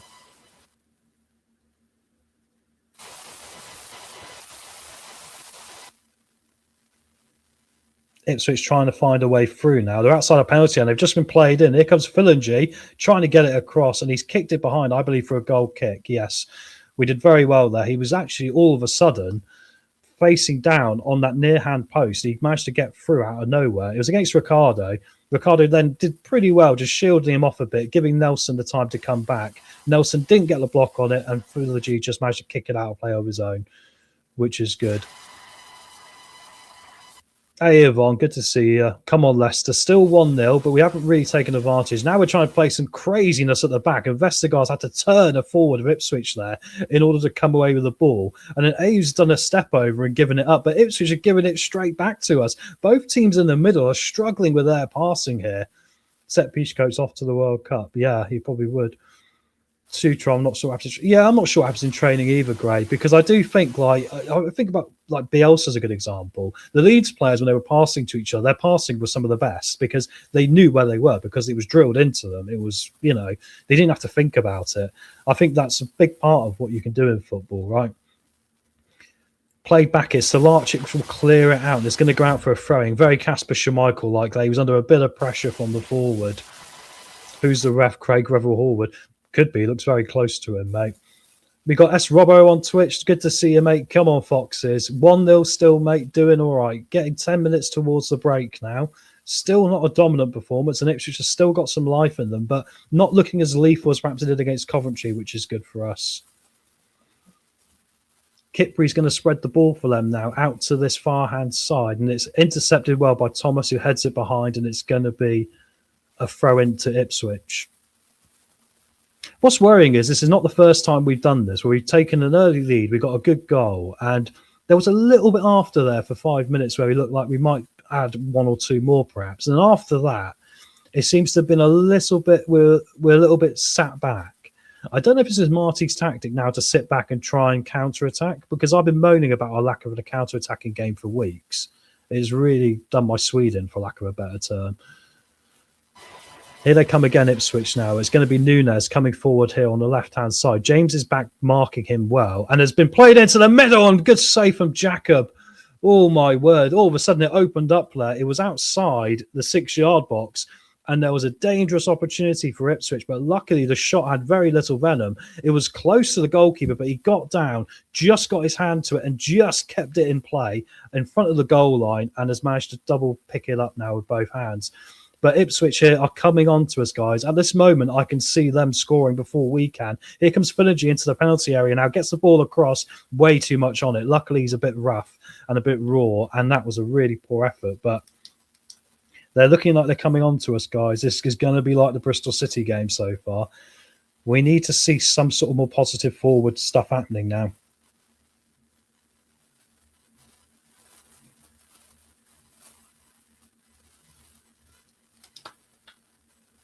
We need a win. We certainly do. I think both teams will look at it as they need a win, because Ipswich want to get themselves back towards those automatic promotion places, don't they? Do they have a brand new shirt for every game? What happened to the laundry room? What about the environment? I'm pretty sure they don't have brand new shirts every game. They do have a lot of shirts, and they do give away shirts a lot of the time, but it depends on the football club. I think some of them, actually, the players just buy more and then they give away shirts, and other ones keep on. It really depends what level of game you're in. I'd imagine we'd have more than one shirt for them to wear, you know, across the board. We probably have about 10 of each, but here comes Left Davis now, plays the ball into the box. It's been cleared away by Nelson. Fataru's trying to keep it in for some reason. He might as well have let it go out, and it has gone out anyway. But there we go. We've been playing crap recently. We haven't had a full 90 minutes all season, Robbo. I think that's part of the problem. And we're seeing today that we've got off to a good start here, but now it's all Ipswich, to be frank, and they've got us penned in, which suits their game as well. We need to make the game more difficult for them. We need more goals as we only play 45. I agree. We've got a counter-attack on now, and here comes Ayew down the left-hand side. He hasn't got the pace to take on two men, but he's trying to use some trickery with his feet. Jordan James is alongside him, but he can't find him. Gets a cross in, though, surprisingly, with two men on him. It was a low cross, and it's going to be cleared out for a throwing to Leicester on the right-hand side. Jordan Ayew working hard. Armchair, I think they're allowed 4 shirts a season. I think that's right. It's to do with finances, isn't it? I'm pretty sure you can buy more, but an important save. Well said, Blue Fox, 100%, mate. It was an important save.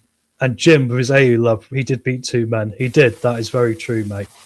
Ricardo with the throwing in now is going to come to Fatawu. I'm still worried he's going to get himself suspended for the next game, you know. Get it in the chat, guys. Who would you have in the right side midfield for the next game if he's suspended? Don't forget Monga's also still injured as well. Davis clears the ball out now. We've still got a throwing that we can take now down this right-hand side. I mean, as long as we could take advantage of this, nothing's hurting from the opportunities Ipswich have had, which we've allowed them to have. So that's something to look at, right? Ricardo trying to take this throw in. Fatawi's got a player on him. Yeah, there we go. Like I thought, Armchair. Any more than 4 is taken from their salary. I think a lot of players don't mind so much, and they give them away to fans, don't they? It depends on the situation. I mean, we're not playing Europe anymore, so they're not going to be sizing up off their paycheck how many shirts they want to swap with, like, you know, Barcelona players or, you know, Roma players, are they? So there's someone in Moscow who's probably got a Patson Daka shirt that's worth a lot of money because it's the only time he ever scored any goals for Leicester. But anyway, going to be a throwing now, and it's going to come down from Ipswich Town to this right-hand side. Played into the middle. And it's gone out for a throwing to Leicester now on the far-hand side, which is even better. Look, Ipswich are struggling with that play out from the back. Both teams don't look very good at it, to be honest.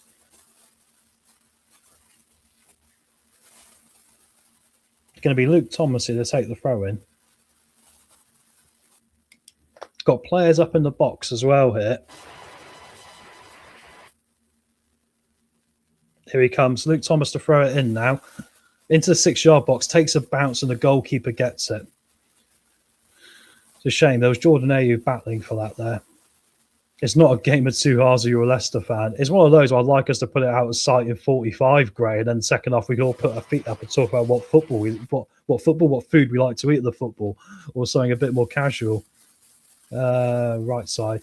Yeah, I talk sometimes I get my sides wrong. I apologise. I'm trying my best there, Gray. I try and talk about as to what side the team's got the ball is on, so it'd be their left, our right, etc. So here comes Ipswich now. We've got about 5 minutes to half time, probably about 3.5 actually. I'm slightly behind on the timer. Philangi is standing in a lot of space on his own on the left-hand side. Fatu is back keeping an eye on him as well, which he's got to do. But he's slowed the game right up here, trying to find a pass.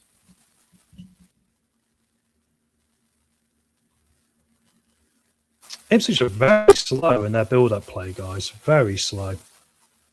It's surprising because I expected to see a little bit more from them, really. They obviously got it in them like Leicester, but today they've been a little bit ponderous at times. I mean, we're going to have to rely on... I mean, it's a funny thing about football. You've got to rely on teams to be worse than you as well, right? But... And the ball's gone in. What has happened here? I looked away for 1 second. The ball's in the Ipswich net from our half. No spoilers, guys. I've got to see what's happened here. What has gone on there?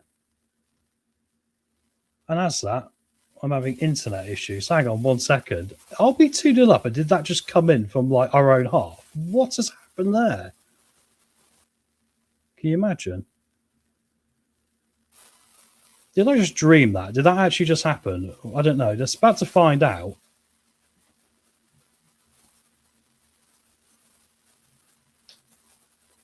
It's typical. You get a nice problem. It is 2-0, Robbo. Yeah, I thought it was. Yeah, it's been hit from distance from Jordan Ayew. It's gone over the goalkeeper. It's in the back of the net. It is 2-0, guys. No one say anything. Appreciate it. It might be Fataru, actually.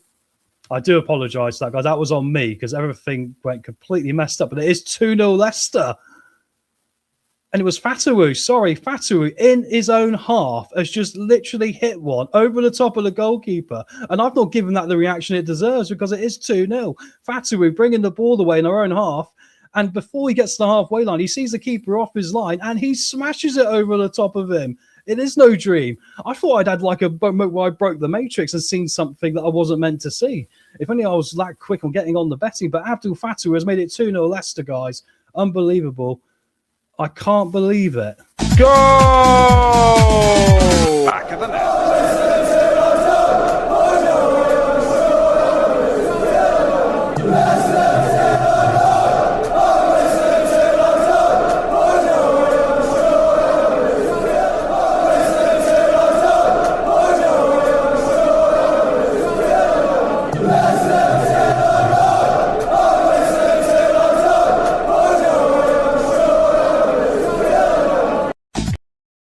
And there we go, guys. It is no dream. You're correct. It is 2-0 to Leicester here just before half time. Unbelievable. Unbelievable. I can't believe it. I'm stunned that went in.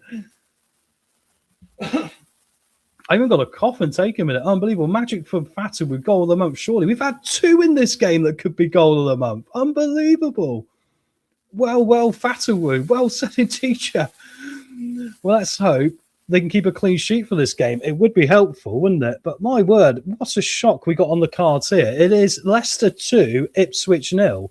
We've taken 2 worldy chances. I don't think any team has particularly had many clear-cut chances in this game at all. It's just worked out that, for whatever reason, Ipswich, like us, have been trying to play out from the back and create something. Both teams have been useless at trying to play out from the back and create something. Let's be frank.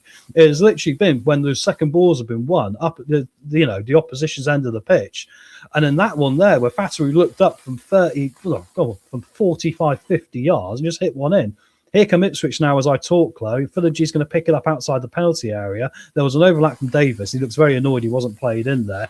He's going to come back out now, and they're going to try and find Davis on the left-hand side. We have hit the 45, so I'm about 50 seconds behind on my timer. My apologies. We'll see how much added time we got here. Well done, Leicester. Keep getting goals in the second half. Well said.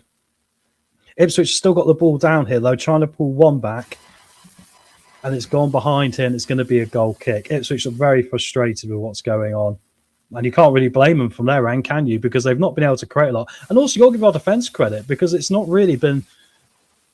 There's probably one or two things I've gone we could have done better at the back. So everything else, we kind of dealt with them. Like, Villagy's a danger. We've dealt with him pretty well so far. So 2-0, went to 3 minutes of added time. Unbelievable. Well said, Jeff.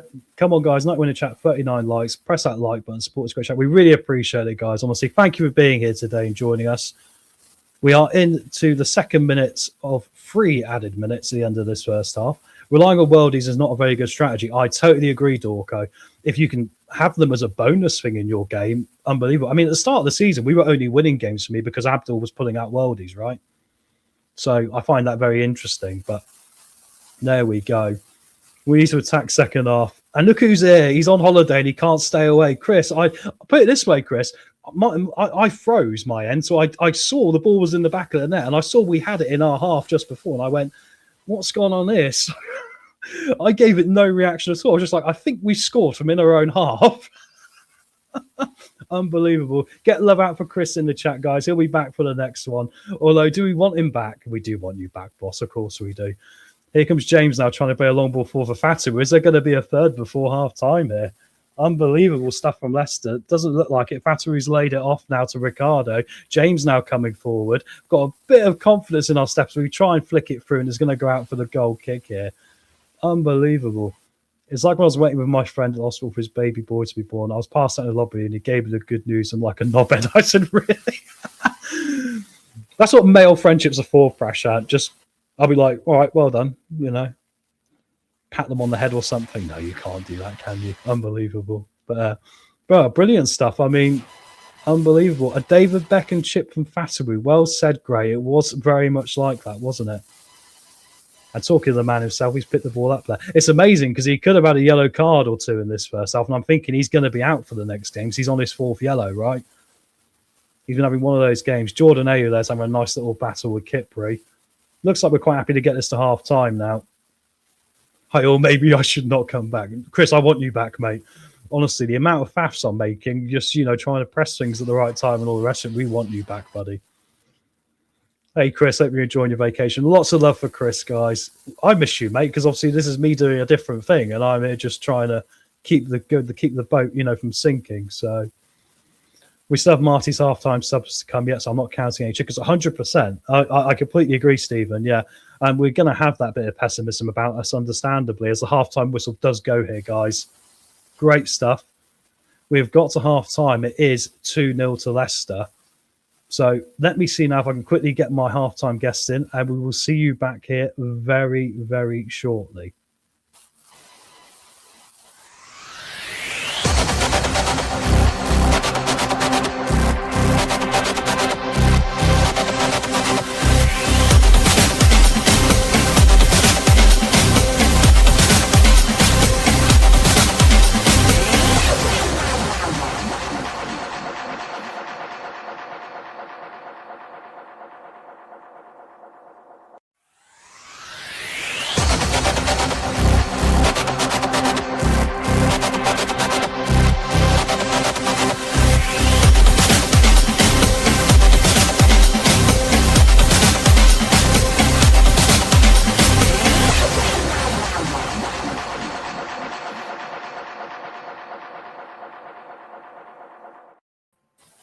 And here he is, Wayne. What did you make of the wonder goals, mate? Let's just go there straight away. The second one was even better than the first, wasn't it? Oh, yeah. I mean, the first one, the dip, you see like Ronaldo started to do those dip free kicks. And when he kicked that ball, he dipped beautifully. Decored over Reed. But then Bobby trumps that. I mean, that, like the commentator said, to see that in the crowd must have been amazing. Yeah, 100%, mate. Yeah, I just think it's amazing because it's come up in the chat. And I think it's a good halftime point to mention here. I think like we've only scored worldies today. I don't think we've actually looked generally like we're going to score from anything else. But neither really Ipswich. I mean, do you think we're both two sides stuck in this Premier League mentality with these systems still? Because it seems like we're doing things and losing the ball from the back far too often. And it's not really working. Do you think we've got the same problem at both football clubs? Yeah, definitely. I think we've really nullified their threat. Philogene, Clark. I just think we've really played them well. And one thing I've noticed is Nelson. I mean, Ricky P got beat once by Philogene. He was about to get a shot off, and Nelson jumped straight out and closed him down. So I think we've marshalled Ipswich really well. And we have had spells where we've made really good teams look quite ordinary. So I just think it's a really positive. I did not see this coming, to be honest. No, I don't think I did either, mate. But I think the worldie goals are kind of summed up, our shock. I mean, as to what's been going on. I mean, let's size it up for the second half. Because I think the first half was really quite simple. I think we've really summed it up very quickly. There, it was 2 worldie goals, and it was a little bit of 2 teams trying to play out from the back and not being too successful at it. What do you see Ipswich doing second half? Because I think they've lacked a little bit of finesse at the top end of the pitch as well. Do you see this being like Bristol City for us now? There was little hints of it perhaps towards the end of that first half where they were getting on us a bit. Do you see us now becoming under the cosh, or do you think we can still go on and score more goals in this? What's your thoughts? That's interesting. I think definitely they started to progress as a team further up and get on the wing, especially the left-hand side, down the left-hand side. And it's going to be interesting whether McKenna tries to target that area. And one thing I noticed about 30, I made a note, 37 minutes McKenna on his notepad. And I just thought, just jokingly, so try and score a goal, lads. That's what he's going to do. What's he going to say to them at half time? Because they looked quite impotent, to be honest, Tom. They weren't really fashioning. That there's one that Solarchik had to save, wasn't he? Where the ball got played inside. Was it Clark had a shot? But apart from that, I don't think they've really troubled us, have they? Really? No, and it surprised me a little bit, Wayne, the fact that they haven't actually, because I was expecting them to be like the team that put 3 past Coventry. Do you know what I mean? So, yeah, I've been quite surprised. I still agree with this here from Scott. Too much faffing around at the back. I appreciate why we do it, but we need to be more positive and fluent in passing. And I agree with you. I think there's been signs of it today. What do you think about the passing game for us in that first half, Wayne? Do you think it's been better, or do you think we still got some work to do? I think the overall performance has improved. So I think we were more competitive. I think we closed them down better, and I think the passing was better. But in the second half, on Tuesday, or what was it, Wednesday, we got in trouble because he didn't keep the ball and look after the ball. So whether Ipswich will really come out and give it a right go, because he might be turning around to the lads in the Ipswich changing room saying, look, Leicester are weak when they come out in the second half if they're ahead. So let's really give it a go. So it's going to be interesting the first 5 or 10 minutes how it plays out and how our side deals with that. We've got a bad record on this channel. Every time we talk about how the first couple of minutes goes, we normally on the post-match say, well, they didn't come out of the dressing room, did they, at the start of the second half? So let's hope we'll put the right sort of karma on that. What do you make of Abdul Fatahwood quickly in this game? Because he's looked like he's been a bit more sharper for me, a little bit more sort of up for it as well. I think there's been a little bit more positive facing from him. But he's still obviously 1 yellow card away from a suspension as well. What do you make of Abdul today?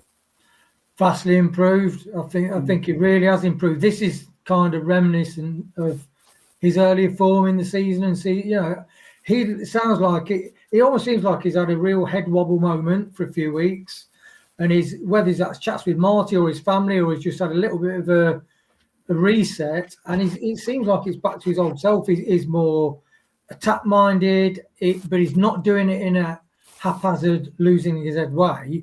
And he's passing the ball back and feeding people in as well when he needs to. So, yeah, vastly improved, I think. Yeah, I mean, also his vision for that goal was unbelievable, wasn't it? I mean, we talk about that again, mate. I mean, because that is the point, isn't it? I mean, like, just the vision to be able to do that with a football. I mean, what do you make of it?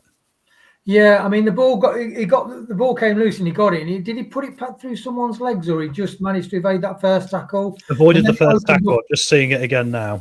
Yeah, and I think then that's a split second. That's pure instinct, isn't it? That's like the 2 goals that Ramsey scored. Both of them were very, half a second you need, and then you make a decision, then you pull the trigger. And that shows Fatahwoo's got it, doesn't it? To score that goal, you are a very good footballer to score that goal. There's one idea seeing it in a split second and thinking, like on a computer game, I need to press the fire button. But it's another thing to execute it to that level of perfection. Yeah, that's it, isn't it, mate? Yeah, good comment here from Scott. I've noticed Mavridini is having a battle, not Is getting that much. just switch the light on, Tom? The light. Yeah, of course you can, mate. Yeah, you go get that while I talk about this. Not a problem. Yeah, it's interesting point this about Mavridini, because I think he has looked out of all the forward players like the guy who's struggled the most. I mean, it says it all when he had a sort of Bobby Decordova-Reid opportunity, didn't he?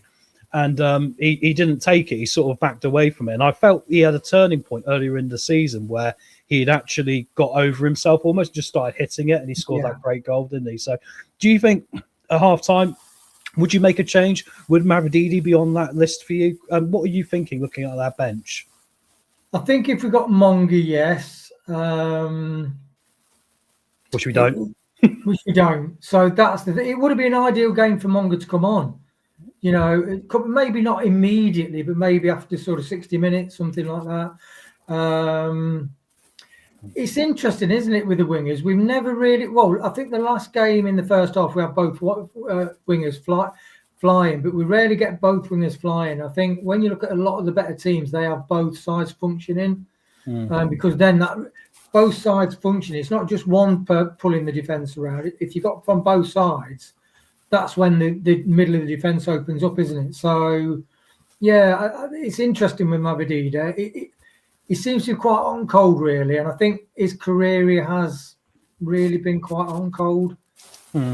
Really. Yeah, that's fair enough. Yeah, I'll quickly take us through the match stats, Wayne, and I'll give us a little break before we get to the second half. So the match stats: 43%, 44 possession for Leicester, 55 for Ipswich. It was starting to sway towards the end of that first half.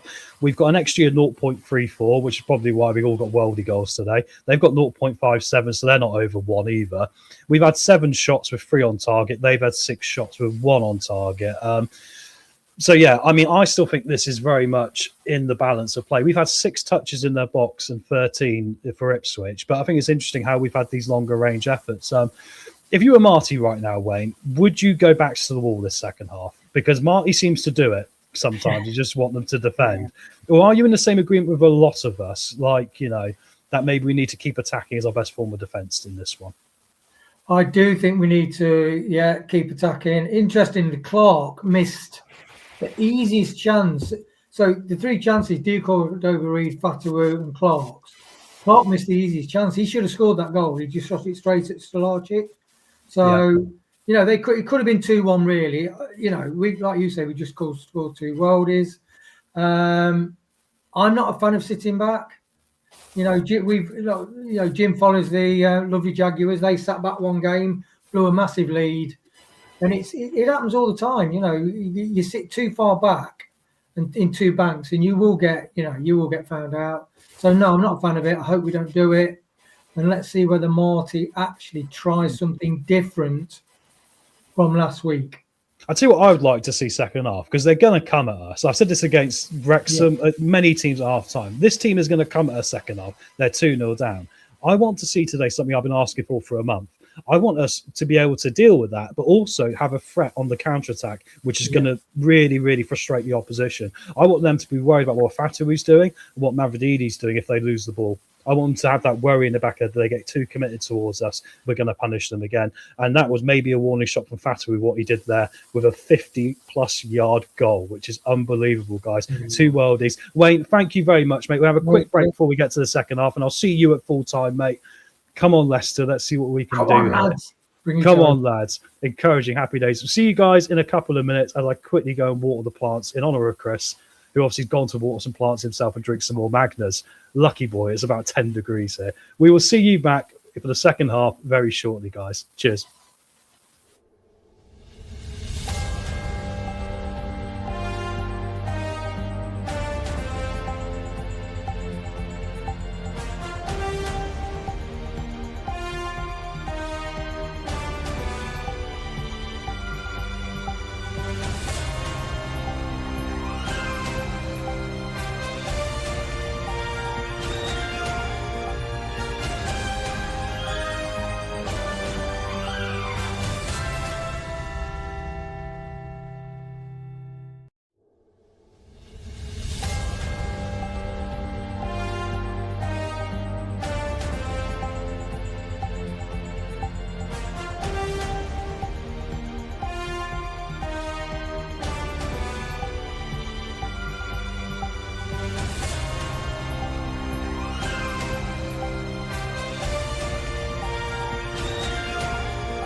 And yes, guys, we are back. We are back. The second half's about to get underway. The players are on the pitch. And what can we say about that? 2-0. I'll take you through some other half-time scores quickly, because I just realised I forgot to do that. The second half is underway. We're just getting underway now. Let me take you through the rest of the championship. So we got full-time scores from this morning. We got Norwich beat Southampton by 2-1, which was a big result for them. Oxford lost 2-1 at home to Preston. Stoke. That's what they would have called it in the old days. Stoke beat Swansea by 2-1. And then we got half-time. Birmingham City 1, Charlton Athletic 0. We got Coventry 0, Bristol City 0. Middlesbrough 2, QPR 0. Millwall 0, Hull City 2, which is a bit of a surprise at the new den. Portsmouth 0, Blackburn 1. Portsmouth's worries continue. And Wrexham 1, Watford 2. So a lot of interesting games as we get back into the second half now. Ipswich trying to come forward early. No, sorry, we've picked the ball up now. We're back in their end, so that's good. And the ball's across. There's a great chance for Leicester early, and unfortunately it's not gone in. It was cleared off the line by the goalkeeper, and there was Fataru waiting there to try and get on the end of that, guys, and to make it. Unbelievably, it would have been... I got the wrong thing there. It would have been 3-0, but unfortunately it didn't quite work out. Let me just quickly add the timer in as well. This is why Chris is so good at what he does, right, guys? So many little things to remember. There we go. We're back underway now properly. Good stuff here from Leicester. The ball was played in now from this right-hand side. Looking back at this chance we had, it was a cross from about halfway in our half. He was offside. There was 3 Leicester players stood offside, including Matt Radidi, who got on the end of it. But there we go. So let's get some comments quickly here. As here come Ipswich again saying that. Swap A for Daka or Kranza. There's been no changes at half-time, but maybe A coming off might not be a bad shout. As here come Ipswich trying to come inside now. They get the cross in, and it's going to be blocked and go behind for a corner to Ipswich. I've not seen either goal yet. You're in for a treat, Dorco. You're in for a treat. Unbelievable stuff. Jordan James had goal of the month last month, didn't he? These two will both be up for it today. Unbelievable. 42 likes. Let's get to 50. Really appreciate that, Gray. Thank you for all the good stuff the mods do as we're preparing for this corner here to Ipswich. Couldn't be more happy that we're winning. Now continue in the same manner and get that third. Ipswich will come hard at the start of the second.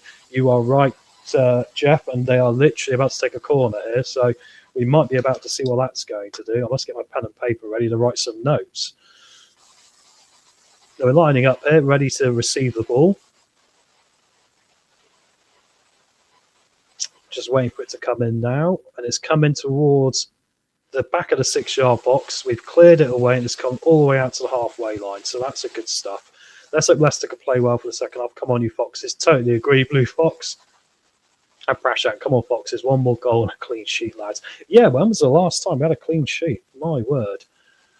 We have not done the washing of the bedclothes for a long time in this football club, guys, have we? But there we go. Cheers, everyone. Hope you've got yourself a nice drink in for this one. We're 47 minutes just coming up now, and it is still Leicester 2, Ipswich 0, which is more than I could have asked for coming into this. I had us down for a 3-1 loss, so my prediction league results this week, again, are going to look pretty bad, but I'll take it. I much prefer to be wrong in these situations than be right. I agree with this, Blue Fox. If we sit back, we're in trouble. This could be the similar second half to the Bristol City one. It really could. And Ipswich should try and have a go at us here. Come on, Foxes. Yeah, we've done that with you, Prashant. Brilliant. Fataru, wow, that strike was a peach. It's incredible. Just an instinctive forward play, isn't it? Just to get one for 50 yards. We're trying to play a long ball counter-attack now with Jordan Ayew, but he's not going to win that race, unfortunately. Go on, you Foxes, winning the second half. Yeah, that's right, Jim. They should view it as 2 different games. Perhaps then they could win both of them, right? And there we go. Tom, which of the subs you might consider, when do you think they should come on? Great question. I mean, I think, to be honest, it's going to be a case of fitness, isn't it? I mean, I think Ayew's looking like he's run around a lot today, and he's starting to look like he's not really got the yardage. So I would consider maybe making a swap for Ayew. But the problem I got is I think you need someone up there with the way they're playing today. He's got a bit of pace. So maybe I'd go for Evans, controversially. I mean, it's a big decision to do that so young into his career. But with Patson Daka going away anyway, why don't we get him in there now and see how he gets on, in my opinion? I think it would make perfect sense to have a go. But we'll see what happens. We'll see what the manager himself wants to do. And we do know with our manager, that could be anything. Yeah, he could even change the formation yet, for all we know, which would be pretty hideous thing to do, really.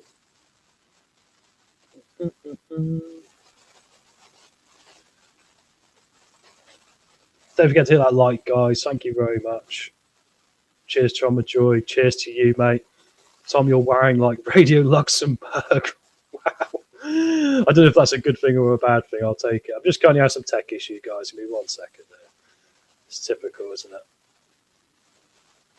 I think we're all in agreement. We don't want to sit back this half, because if we set back this half, I think we're asking ourselves a lot of problems if we do. So hopefully it'll be okay, and hopefully we'll keep pushing on forward.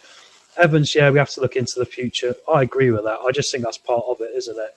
Chance for Leicester, and it's 3-0 as I get things sorted out, guys. Would you believe it? I've come back in the right one, and it is, I believe, Ricardo.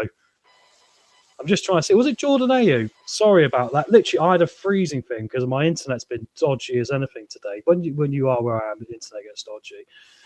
But the ball's come in, and Jordan Ayew has just fired it in, guys. And we do have a third goal. Would you believe it? It is Leicester 3, Ipswich 0. And McKenna looks like he wants the ground to eat him up, because it's unbelievable. I'll quickly talk you through it. It was coming in now from this side here with, I believe, Fatawu. Took on his man. It bounced around. There could have been a foul in the build-up. It got played across the 6-yard box, and there was Jordan Ayew. Oh, see, Fatawu could have bundled over the fullback there for Ipswich, but it's come loose, and then it's been tapped on to Jordan Ayew, who's got the whole goal at his mercy. Ricardo with the assist there, really pushing up, and he's just fired it past the goalkeeper. And we are right, and Gray is correct. We are stomping the Tractor Boys. It is 3-0, guys. Would you believe it? Go!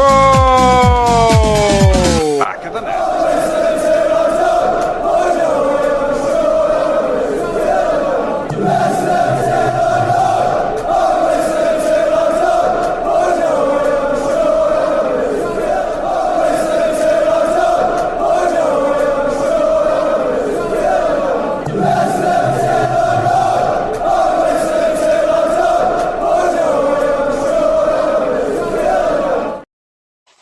There we go. We're back on. So 3-0. Would you believe it?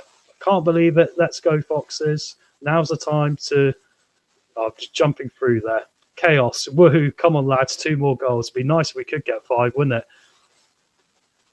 But it is 3-0. Now's the time to bring on Evans or Carranza 100%. I do wonder if Carranza's a bit of a write-off now. He hasn't looked very good so far, has he? But there we go. Vish, I had a dream. Well said, great. Unbelievable. When Chris is away, we only score goals when Chris is away. Save that for next week's watch-along, guys, when Chris will be back. I'm in Canada, mate, so get Canadian TV. But yeah, if you're in England, you've got no chance, I'm afraid. Just a ticket, 1 more goal, and we reached my score prediction. But for Leicester and not Ipswich, keep it going, Foxes. Well, I had 3-1 to Ipswich. If it ends up 3-1 the opposite way, I'm going to be remarkably annoyed at myself, guys. But we will take it here. We will take the 3-0 right now, won't we? And as we say that, Ipswich have now got us hemmed back in our half, but it doesn't look to me like they're really threatening too much. I mean, famous last words, I'll be the curse of the commentator as they come down this right-hand side now. And it's going to be played back by Clark here, all the way back to the defence. It seems to be a thing where they're trying to play down their flanks. We're shielding them out down to the byline, and then they're having to play back to the centre-backs. Sort of thing we see ourselves do quite a lot, you know?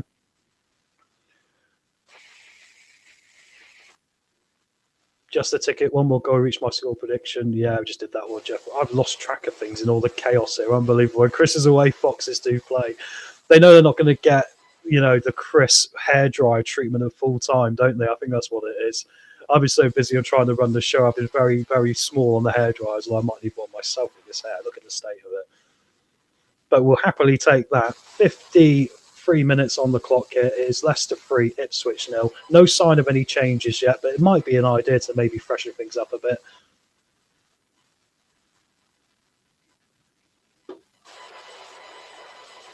Based on the negative score predictions, there must be a few very happy but surprised fans. I mean, it's a funny thing, isn't it? As Ipswich get played in here, hang on, guys, we've got a ball in down this towards the 6-yard box. Jacobs come out and claimed it very well there. There was a crossing, there was Ipswich players lining up for the ball, and he came out and grabbed it very, very determinedly. And we are still safe, guys. Would you believe it? Yeah, and it's funny because Blue Fox, you've got a fair point there. I think the interesting thing about it is, like, it's the same as going into Derby, isn't it? I think we all were expecting the worst. But then we know that the frustrating thing is, and why we get so angry as Leicester fans, because we know this team can do it. We know they can do something. We know there's something there. They've done it for 45 minutes now and again this season. If they could do it for 90, we might even be in the playoffs right now. That's the frustrating thing about it, isn't it? Always a surprise being a Leicester fan, Blue. Lol. I tell you what, there's no wonder my mental health's up and down at times, is it? Let's be frank. Anyway, love that. Great, brilliant. Going to be a counter-attack on for us here now as we're trying to play it through. We have managed to find, I believe it's Matchday up there, who's now running backwards into all the Ipswich Town players, and now we're going back to our centre-backs. It's remarkable how both teams deal with the problem in the same way. If you can't get through down the flank, then you're playing back to your centre-backs and trying to keep the other team pressed back, right? So now Ipswich are back in their half doing their defending. They've had more of the possession in this game so far as well, don't forget. Who do we play next possibly? Put a look over for Yannick Page for a... Yeah, I mean, this is the thing we've got to consider, because with the African Cup of Nations, we're lucky. Obviously, Ghana didn't qualify, did they? So while Ghana have got the World Cup, they've not got the African Cup of Nations this year, which is bizarre. So there's no way about Fatawu going anywhere, or Jordan Ayew. But obviously, we are going to lose Patson Daka, which is probably why Marty's maybe gone back to Ayew as the starting forward recently. I don't know, but we definitely... Anyway, ball comes forward now. Come Ipswich again.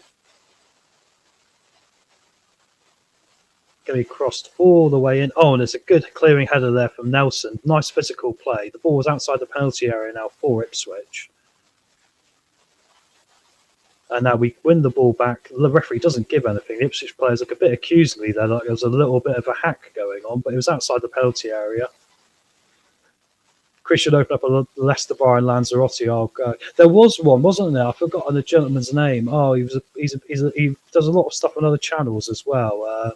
He had a bar out, a Leicester bar, and I think they've just closed, actually, unfortunately. But I think it's Jamie, isn't it? His name is. Yeah, Jamie had a bar somewhere, a Leicester bar. I said to Chris jokingly, we should just literally get a financial backer, put us up somewhere over there, and then we could run the whole watch-alongs from a bar. That'd be so cool. Be like, Club 1830, right? Except for Chris and the helm. It would be like something out of Old School, the film.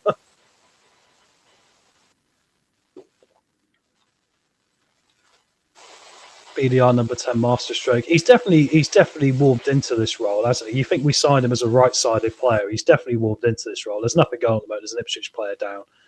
It's Matusa. He got a little clip there.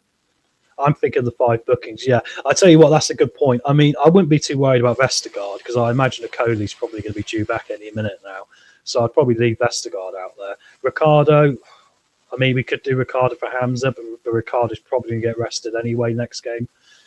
I mean, to be fair, though, I think we're not playing again now till next Saturday. So, you could argue we can play the next minutes as well. So perhaps Ricardo off for Hamza might not be a bad shot. Or is this a game for Aluko, guys? I mean, do we consider Aluko to go into right back? I think he's more of a natural right back than he is a left back, like we tried against Southampton.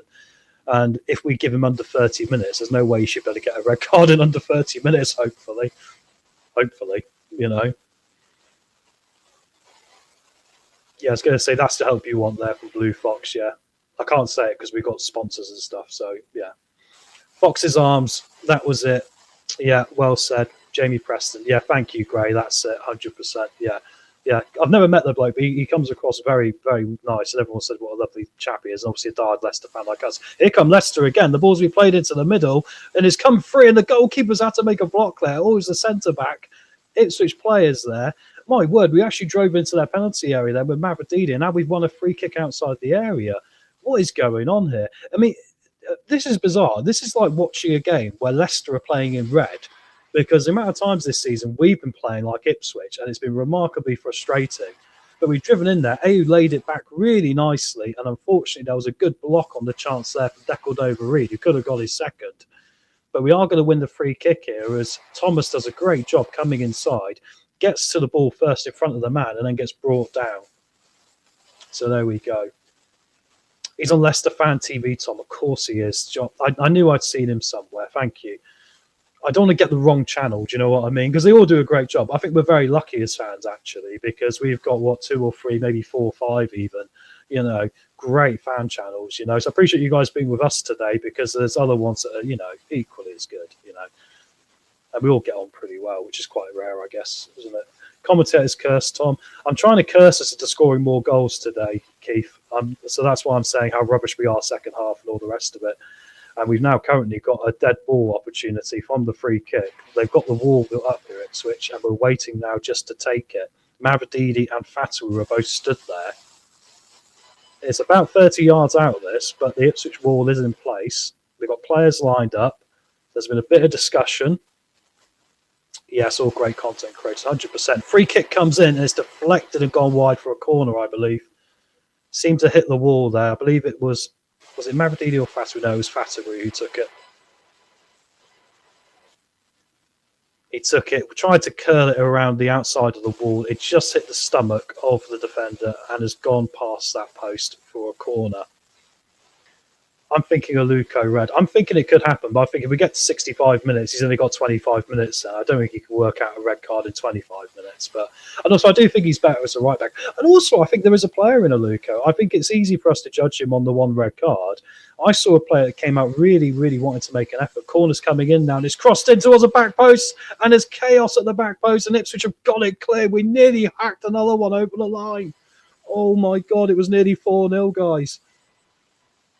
Ball came in here. The corner was actually laid off short, and then we took the cross in, and the goalkeeper was in no man's land. He was just diving just where he thought the ball might end up, because he completely committed himself towards the near post. Coming back across, and it was kick-free there. He managed to jump himself in front of the ball and to stop the ball going to the back of the net for 4-0 Leicester. What is going on here? Corner comes in now from this left-hand side. It's curling in right underneath the goalkeeper, who's under pressure, punches it clear. He's having a horrible day today, Walton, in the Ipswich goal. Just everything is looking hard work there. We're going to try and get the cross back in now. It goes towards the back post, but the goalkeeper is going to save that and make it a bit easier. It is still 3-0. Game should be done. Give Evans a run out. This is the worrying thing with Leicester. We're Leicester. As soon as we think things are done, things start to happen, right? So it's an interesting place to be. But there we go. I mean, I think you can now bring on a couple more of these guys. I think if you're ever going to do it, it's now probably the time to do it, right? We are going to be losing players like Sumare, Winks. They're going to be gone at the end of the season. They're not gone sooner. So why not get some of these guys in, I mean, Ramsey had a red card on debut. And for what little time he played, I think he performed well. Same we said for Luca. That's exactly my thing. Corner comes in again from Leicester, and once again it's pumped clear. My word. Yeah, I think that's it. I think Aluko came out and showed that he really wanted to make an effort. The problem is that he was a bit naive to what the referee was going to do to him, right? Which makes things very difficult. Very difficult. Give Aluko a chance to play and improve. I think that's it, isn't it? I mean, my argument was he should have been starting a lot longer before what he did. I think when you end up in a position where he is starting against Southampton in a position that's not his usual position as well, I think that is the problem, right? I think then you're feeding into the Lions. I didn't think that was a very good thing for us to do at all. But there we go. Going to be changes now for Ipswich coming up as we get to the 62nd minute here. We're actually playing for 2 halves, 100%. So Ipswich have got Nunes coming off here.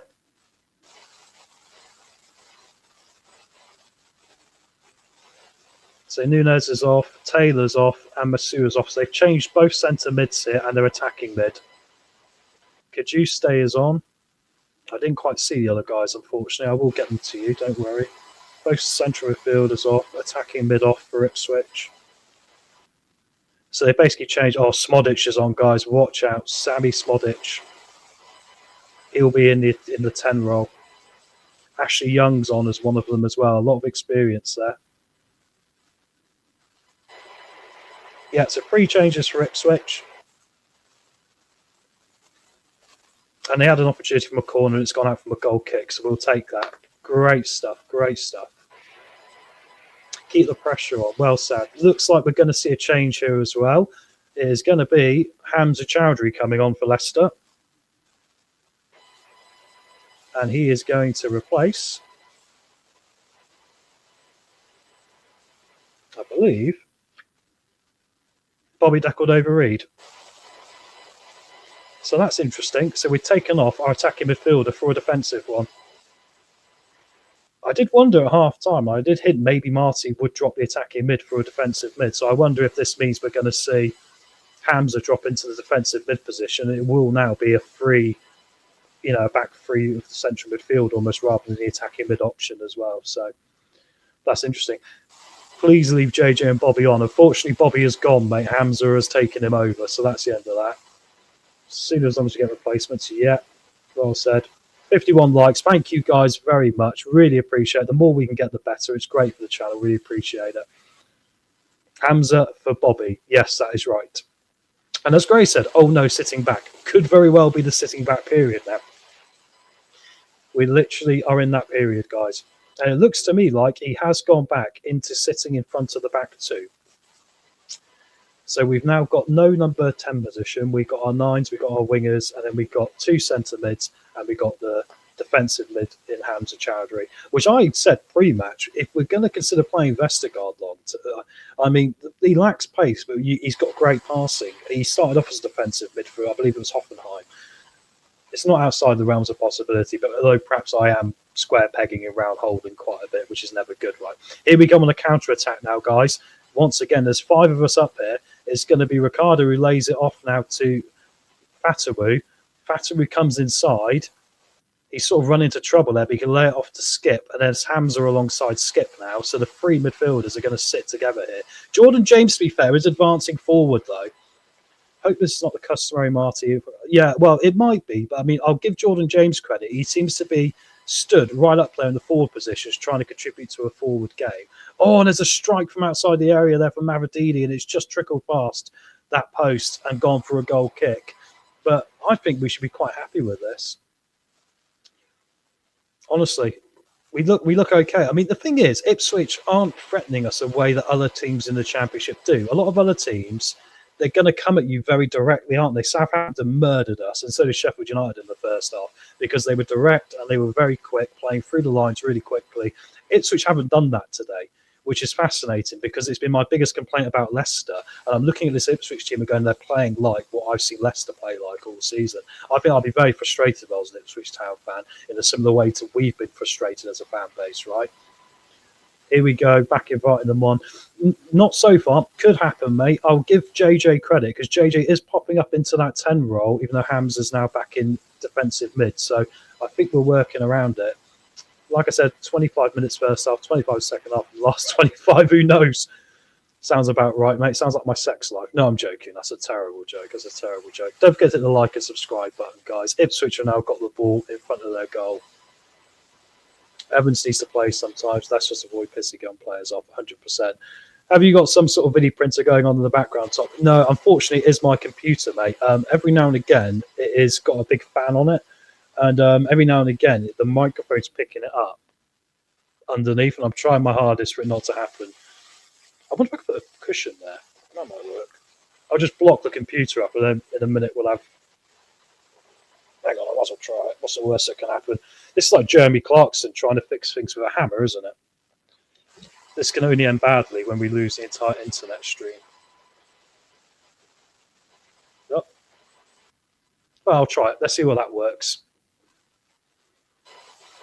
I'm not very technical, I must be honest. It's got a fan on it and it's making noise. But at least the fan's working, which is good. But anyway. Still got a lot of Leicester fans in the stadium. Normally by now they've gone home, so we're quite happy with this, aren't we? Let's hope they stay focused. I think they are. The nice thing is, I think they look like they've got something to prove today. We had a bit of this against Derby, didn't we? Where it looked like we had something to prove a bit. And there was a lot in the press that week building up to the players saying things on Instagram, the social media, some of them biting back against some of the fan base. And look, if it got under their skin a bit, I'm quite glad it did, because I think they needed to go out there and put more performances out there like this, where it wasn't so negative, it wasn't so defensive, it was more about trying to be productive, more advancing the ball forward quicker. They've done a good job of that today, a lot better than what we've seen in quite a while. The PC will overheat like the Foxes, 100%, mate. 100%. Here come Ipswich now, and Jack Clark's running in there to the penalty area, and Skip's done a great job. He literally fallen over, but he somehow managed to wrap his leg around it like a ballet dancer, and he's now shielded the ball out, and it's gone out for a throwing here, right by the corner flag to Ipswich. We always say in football, we're getting towards the 70th minute now, so we've got about 22 minutes plus added time to go. Any goal will change this, won't it? If Ipswich get one, will there be that little bit of a hope for them? Hopefully not. They've tried to play a ball through there, and luckily for us, it's way overhit, and it's gone behind for a goal kick. That was Ashley Young making that pass. He was very annoyed at himself. I just find it remarkable Ipswich of being so much like what we can be at our worst. Except you'd argue they've been much more forward-facing. It's just they've really struggled to break us down, and that's got to be a credit to those defenders today.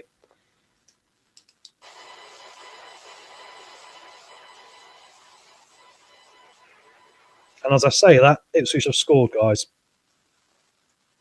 Unfortunately, there is a goal back for Ipswich. I looked down to write a note about how we've been dealing with their pressure very well. And I looked up, and unfortunately, they've just passed one into the back of the net. We've taken the goal kick short here between Vestergaard and Jacob. Jacob's then played it straight to the forward of Ipswich Town, and it's in the back of the net. It's Kajuste who scored. It is 3-1. Uh-oh. I am going to do a video asset. This is what I can give. Unfortunately, we're going to have to do this, aren't we? And I'm going to have to do this with Stolar for Jacob, I'm afraid. He passed it straight to him. Fuck you. Passing out from the back, guys, is not the best idea sometimes. We've gifted them that one. It's Leicester 3, Ipswich 1. And that was the most disappointing goal of the day so far. Let's hope now we don't give one away straight away, because you know what our anxiety is like as a fan base right now. If we give one up straight away here, I'm going to be worried. And it is all Ipswich now. We got the game underway again. Oh, don't do this, Leicester. Please don't do this, right? We don't ask for much in life. I mean, I support two teams that do this quite a lot. Oy. Anyway, score is updated on the bottom, guys. Let me quickly update that for you. So Cajuste has put one in the back of the net. Here come Ipswich again, and they've crossed it into the middle, and there was another chance. Oh, we've just managed to get it clear because Clark had it on the end of his foot there, ready to rifle it. And I think it's Vestergaard has gone down there in sympathy. Oh, my word. And we're trying to break the game up here by someone staying down. I think it was Vestergaard, guys. Just going to double check this. Was it Skip? No, it was Vestergaard. Vestergaard came in, managed to take accountability, and he's gone down holding his ankle, unfortunately. Don't agree with the subs by Marty. Well, this is it, isn't it, mate? How did that turn out? Should have kept Bobby on and kept the gout on the pedal. 100%, Jim. 3-0 up, you don't sit back. At least you have a counter-attack. Oh dear, that's the clean sheet gone. 100% Prashant. It is gone. There's a long throw on for Ipswich now as well. We don't learn from previous mistakes. I'm frustrated by how we even tried to do that when we had so many Ipswich. There was 3 Ipswich players on 2 Leicester defenders then we played that ball out. So why we decide then in that position to play a short goal kick and to try and play it to one of those players when there's 3 Ipswich players there ready to pounce on it, I think that is naivety, and I think that's daft and that's poor management. The players should be told you don't do that. So there we go. Yeah, it could be, mate. It's a corner to Ipswich now. We are on the 72nd minute here. Assist from the goalkeeper. Yeah, exactly. We gave him that goal. Corner comes in now from Ipswich towards the 6-yard box. Vestergaard, who's back up now, has got his head on it, cleared it outside, but it's come back in. Ricardo's got his head on it now. Head tennis is Mavadini. Clears it out, and a long-range strike comes in, and luckily for us, it's high and wide and not very fancy, and it's behind for a Leicester goal kick. And we do not want to see a short goal kick here, guys. We do not want a short goal kick. Vestergaard laid it off to Jacob, and he tried to play it to Skip, and then Skip just got the guy, just ran right through him. Unbelievable. I don't think Skip knew he was there. Did anyone tell Skip he was right behind him as well? I don't think they did. There wasn't a shout. Very poor from Leicester, that. Anyway, if we could score another here, make it 4-1, that will relieve nerves a bit. Oh, we tried to play Jordan James in then, as I say that. And Ipswich can now pick the ball up in their defence. We're now pressing them really high at their back line as well. It's almost like we want to get the goal back in the same way we gave them one. They're trying to play out. They're just about managing it here, but we've got them under pressure. Referee's going to give a free kick to Ipswich. There's a little push in the back there for Fatawu. Fatawu has made about 5 or 6 fouls today, and I'm surprised he's not gone in the books yet, unless he has. I'm going to have to double change it. What did I say, Marty? Fuck it. Well, the tactical change could be interesting, and it could come back to bite him here, couldn't it? I mean, I'd still say, interestingly enough, from what I said, Jordan James does look to be playing as a 10 at times. So I do think Jordan James has actually slipped into a 10. Hams has more gone to be the ball-winning midfielder alongside Skip. Anyway, here comes Clark. He's come inside the penalty area now. He comes back out to Ipswich, and they're trying to get a shot away. Jordan James is back there once again, helping out, mucking out, getting feet involved in this. Come on, Leicester, don't give the game away. Well said, Yvonne. Come on. Going to come inside here again with Clark. Clark is looking the danger man for them second half. He's almost had a rocket up him at half time. And there's a cross coming in from Ipswich. Oh, and it comes down, and luckily it's been cleared out. Hamza's there trying to stretch for it, and we will clear it long over the halfway line. But there's no one up there, so it's going to come straight back at us in a minute, guys. We are completely defending backs to the wall now a little bit. And we still got 15 minutes plus any added time to go here. We need to take control and get another. I think we definitely at least need to take control, Andreas, 100%, mate. Even if we can get possession for a minute here, because the possession stats are going to be well in Ipswich's favour by the end of this one. Oh my God, what a bad error by goalie. Stop passing out from the back, just kick it out 100%. Yeah, that was a time where you just do not pass out from the back, you go long. Because then you can get and play everyone offside. You literally can then run out and just get your high line up, and then they're not going to do anything. And they've committed players to that portion of the pitch. That's what I mean, intelligence at that time, right?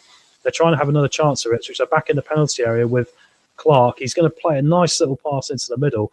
Every time they come inside, just the penalty area towards either the west or the east, you know, for the left or right, they're looking to lay it off towards the 6-yard box for an easy finish for someone. So we've got to really get on top of this and get control of the ball. Jordan Ayew there's had a little bit of argy-bargy, one of the Ipswich players. He's getting in the referee's face, and they've given a free kick to Ipswich Town just outside the penalty. I think Jordan Ayew was right. I think there was a little bit of 50-50 going on there. As Ipswich get ready to make some changes now as well. We just want time to stick away. End it now. Changes for Ipswich. We've got coming off Filoni on the left-hand side, or Filucci. And he is going to be replaced by, I couldn't see who that was. I think it's Akpom. Yeah, Akpom's coming on. I'm guessing, because I don't know their squad numbers for their bench. There's going to be another change as well, which looks to me like Furlong's coming off the right back for Ipswich. And we've got Casey McAteer coming on, guys. Hello. Hello, darkness, my old friend. No, I'm joking. We haven't got that far yet, but if Casey does score from this free kick, which they've got all their defensive players lined up on our defensive players here, they're going to ping it in now towards the penalty area, and there's a free header, and you know who it's going to be, guys, don't you? No, it wasn't. It wasn't him. It wasn't him. He was offside anyway. It was the centre-back there, O'Shea, got a free header and luckily went over the top of the crossbar. But Casey McAteer is on. Ipswich have obviously gone, I believe, 3-5-2 now, because I think they've worked out they're going to have to throw bodies at this, and we're so much more susceptible now. Luckily, this time for the goal kick, we're not going to play out short. Jacob's told everyone to go away and go higher up the pitch, so we're going to kick this long. That's something.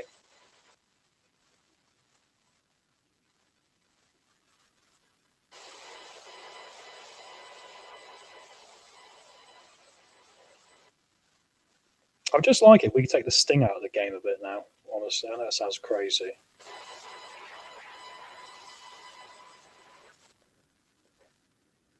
Going to be some more changes for Leicester coming up now. We've got Daka warming up and Silko Thomas.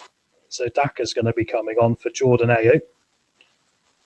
And Silko, I think, is going to be coming on for Fatawu, which might not be a bad shout, because I think Fatawu is literally one tackle away from his 5th yellow card of the season now.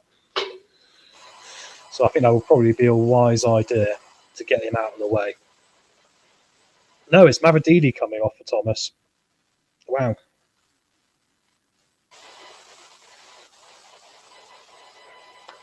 Yeah, so Silko Thomas is on for Mavididi.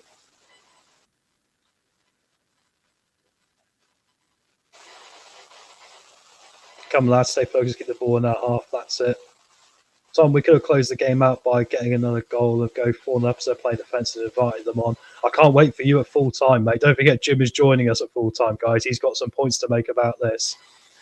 They need to soak up all this pressure and get back into this game. 100%. And I said it at half time. This is part of football. I mean, I think, we need to show a bit more resilience. And hey, look, we conceded a goal, which is really frustrating because it was us giving them a goal. Everything else we've been okay at. I think there's been a little bit better there today. Passing out from the back always seems so nervy and never viable, always too close for comfort. Yeah, I kind of feel like that. I kind of feel we've been a lot better. We've been trying to win second balls high up the pitch this season. Silka Thomas gives away a corner here, and it's going to be another chance for Ipswich. Only as a Leicester fan can you be worried about being 3-1 up. Well, we all remember that game against Wolves, where we were 3-0 up in the Premier League. Was it 2002? We lost 4-3 at Molineux.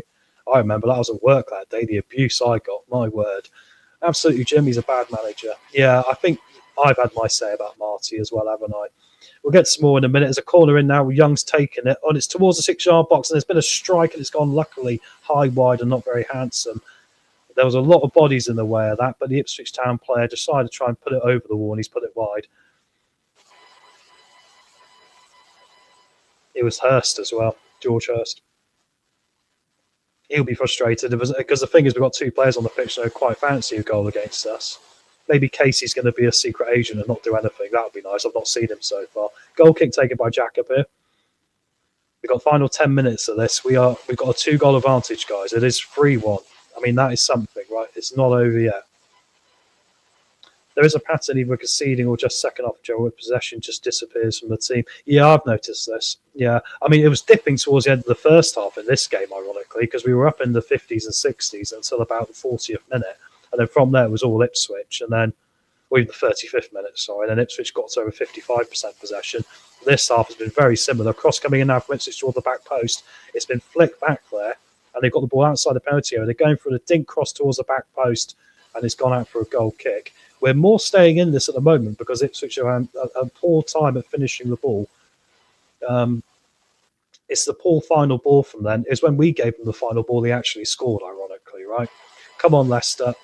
Well said, Caden. Come on. Well said, mate. At least I'm going to the last game of 2025. Ray, lucky you, mate. We need another goal. I think we probably do as well. I think the worrying thing is, Gray, if we get to another 3-2, I think then it's panic stations for us, right? Match stats for you. Leicester had 11 shots, 4 on target. Ipswich 9 and 2 on target. Touches in opposition box, we've had 11. They've had 23. And possession, we're at 44. They're at 56. So it shows you we need to get better tactics. When Chris comes back, I'm sure we'll talk about this. We get all the regular weekly shows back online as well. But yeah, I mean, I've said I'm not keen on Marty, to be honest, because I think he is limited.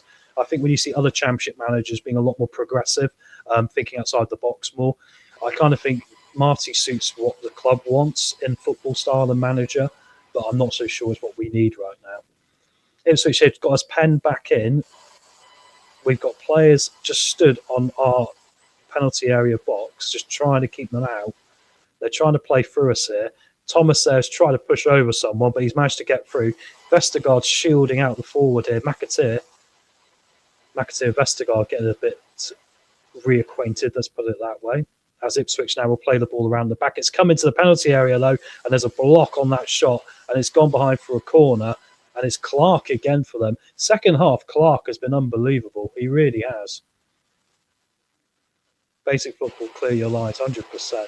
Daka always falls over. Some people are throwing out Jordan Ayew as well, but a lot of times because he's trying to win free kicks, I find. You know. Is Jeff Hurst still available? We'll take him. Corner in from Ipswich towards the near post. It's been cleared away there. James is trying to clear it. He couldn't get a hold of it.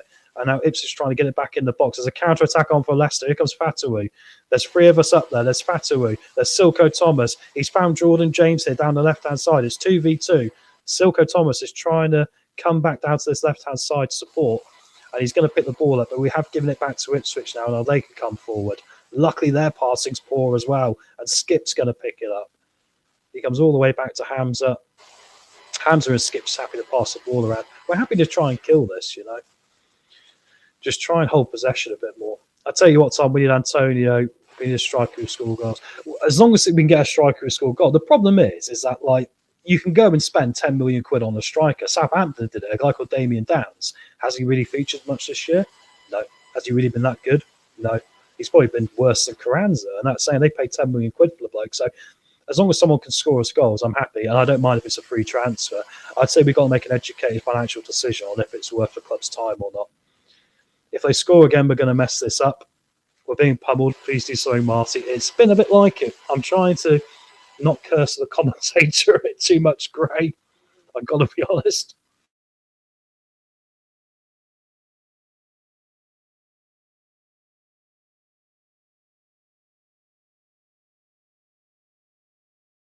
Only got the 5 minutes or so to go now, guys.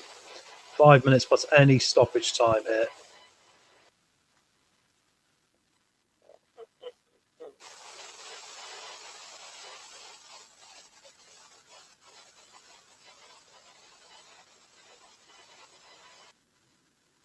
Going to be a free kick to Leicester. We'll take that. We'll take that. Yeah, apparently Marty doesn't even rate Crowns. Do you know what the problem with him is? I think he has had an opportunity, but the problem I found is that he just looks a yard off everything. And he's had a few games where he started now as well. He wasn't getting ahead of men, was he? He wasn't really physical enough. I kind of think he's and I hope he proves me wrong, but he's kind of been a bit of nothing so far, Carranza. I mean, I like the idea of an Argentinian striker who doesn't, so... Are we still looking at points deductions? Apparently, however, I would say, mate, from what I believe, and this is not what I don't have any information, but this is what I believe. I don't believe we're going to get one. And I know me and Chris have had a big argument about this to the point where hopefully Chris is going to owe me some beverages, but I just don't think they can make anything stick because of the rolling effort of it and because of the things we've done in the summer. I think if it was going to happen, they would have due cause, they'd have done it by now. And I think the fact Sheffield Wednesday got a second one before we got a first one, I don't think we're going to get a points deduction. I'm actually putting my thing on it. If we can see it, why can't Marty? It's a good point, Gray. It's a good point. I think sometimes, I guess it's like when you're running a business, sometimes you can get your blinkers on by mistake, right? I think it happens to everyone. I don't know. It's funny though, because we say things on here and it must get back to the club because certain things have changed. And you go, they must have been watching us. I better watch what I say, right? Come on, Leicester, put this to bed. Yeah, let's hope so, mate. At the moment, Ipswich has still got the ball towards our goal, but they're not in our penalty area, which is quite rare. Oh, they tried to put a dinking pass through, but lucky it's gone behind for a goal kick. Let's hope so. Yeah, I haven't seen much of Carranza, to be honest. I think the thing is, I'm one of these people that you've got to give him some games, right? And I think he was given a few games. I think in the games he was given, I waited about 4 or 5 games to really go, I don't think he's any good. But I think the 5th game, I was like, oh, not a lot, going for him, really. It's just that if you're going to be in this league, right, you've got to be able to get to the ball first. You've got to be able to beat a man first. You've got to be able to get in front of a defender. You've got to be able to beat a man one-on-one now and again, right? And he just never did any of that for me, especially in the last game he started for Leicester. So... anyway, guys, we're ticking towards that time. I'm just chatting as little about the game as I can. Just to tell you what is happening, Ipswich have got the ball towards their end of the goal and they're trying to build an attack on us again. But the less I talk about it, the less likely I am to curse it. I do hope Carranza proves us wrong, 100%. Yeah, I do agree as well. Because, look, I think we've signed what is a very raw player, but there's a guy who has scored goals in Holland and, in America. And really, it doesn't matter where these goals come from. If someone can do it for us, we'll be happy. I mean, at least we're alone. It's not the end of the world if it doesn't work out. Cross in and it's headed over the top there by Ipswich. There's been a banging of heads there between Vestergaard and the Ipswich Town player. That looked quite nasty, guys. We've got 2 injuries here. Vestergaard is down holding his head, as is the Ipswich player. I can't see it might be McAteer. If we don't have points deduction, we have to spend in January. See, I think the challenge comes for me about this is I think we have failed. I'll say this: I know we have failed it. I don't think we're going to get a points deduction, but we did fail. I think we failed by probably it was about 70 million, they reckon. However, I think when you adjust it for sales this year, I think we're probably still 20 million shy. However, where it gets technical is what's the El Canoes buyout? Because he's out on loan, but I think they've got an obligation to buy, which in which case goes, how can they give you a points deduction if you're getting that money that you've apparently not got and is guaranteed? Do you see what I mean? It's so hard. I mean, a friend of mine's a barrister and I've talked to him about this, and he said legally he doesn't see how the league can even enforce these rules half the time because there's just so many holes in all of it. that anyone who stands up to it is going to get away with it. Unfortunately, the Ipswich Town player is still down here, guys. It's Luke Thomas who's got up now. It wasn't Vestergaard. I saw the 3 on the shirt. But there's some worry here because the Ipswich Town player hasn't moved, to be honest. And I can't even see who it is. They've got medical officials there. This is going to add some added time. Looks like it's Casey McAteer, unfortunately, which is a shame for Casey. I know he's not ours anymore, but you don't want to see anyone. And they're going to see the replay now. The ball got played in here. It was Clark again who dinks in towards the back post. And there's a 50-50 between Thomas and, and it was number 20 of Ipswich Town. Who's number 20? It must be a substitute.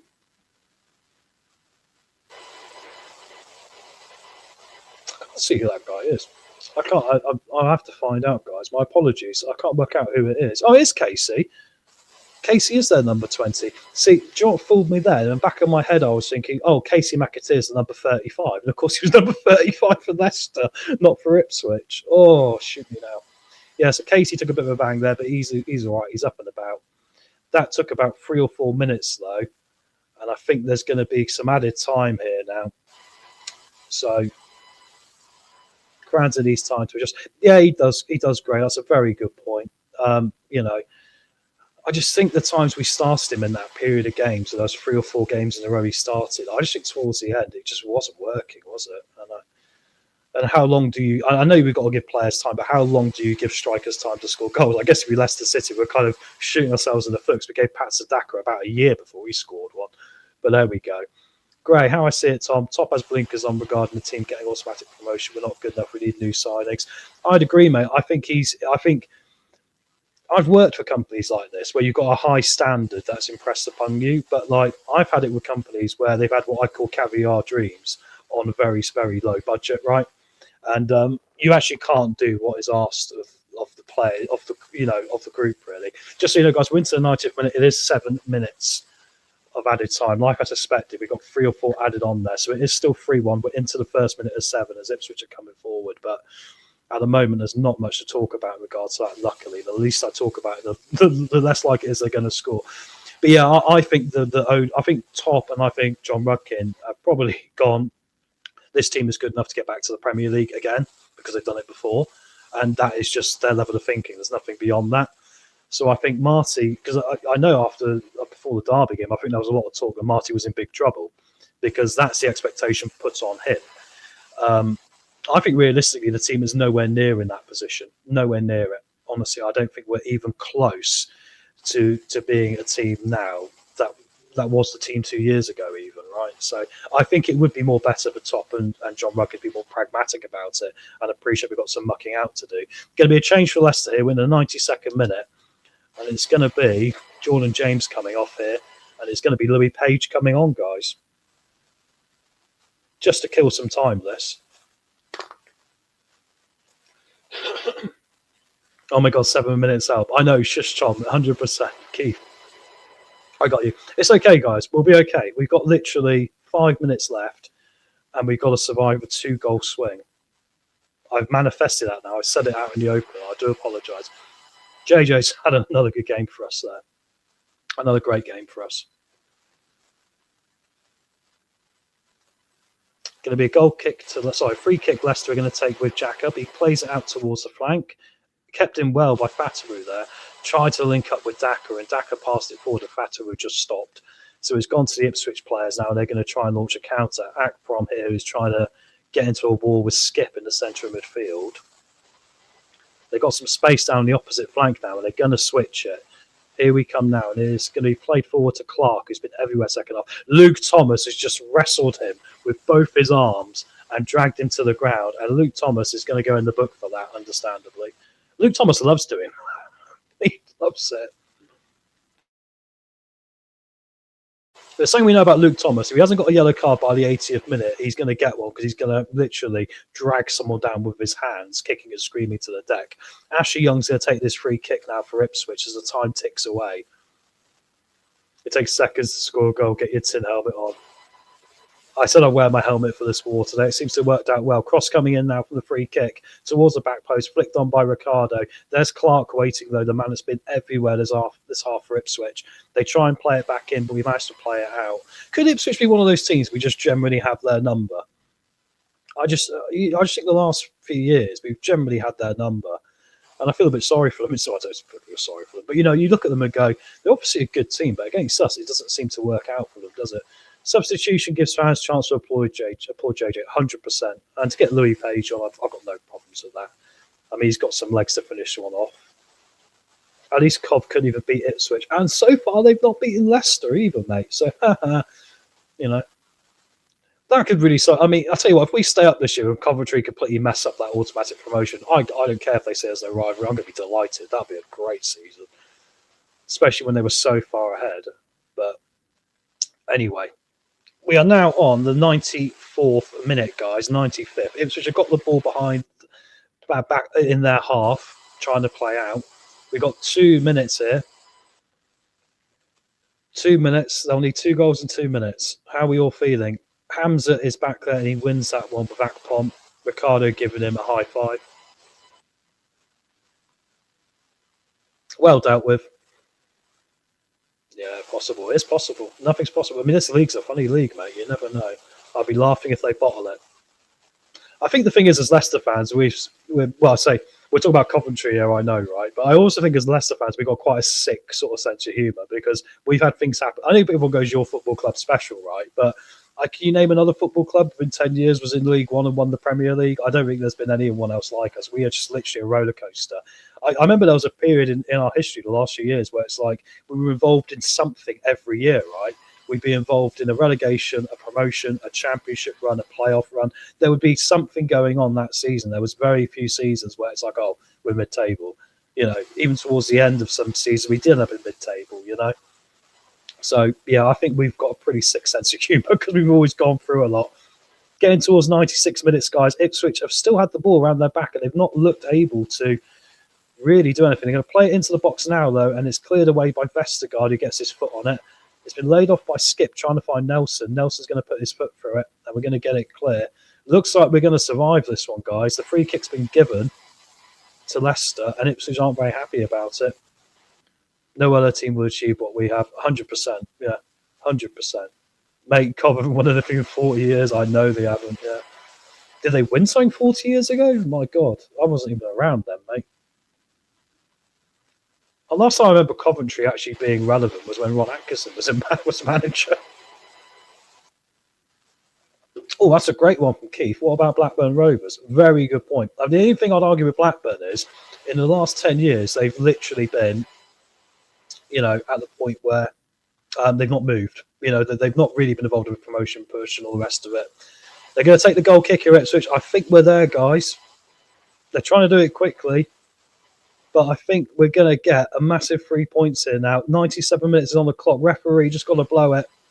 Mind those spoilers in the chat, guys. We're almost there. And thank you for putting up for me for these 3 watch-alongs as well while Chris has been away. I will chat rubbish to anyone that will listen, so thank you for listening. In fact, we're trying to counter how to finish the game off here. But we're going to run it into the corner. I think the referee's going to do it. Thomas is like, just blow the whistle, ref. Just blow the whistle. We're passing between 2 Thomases now. And the referee has blown. No, he hasn't. He had it in his mouth and he was carrying on. Come on. Silko Thomas plays the ball across. At least we're ending trying to attack here. It's amazing. It's almost like they get a nosebleed sometimes, don't they?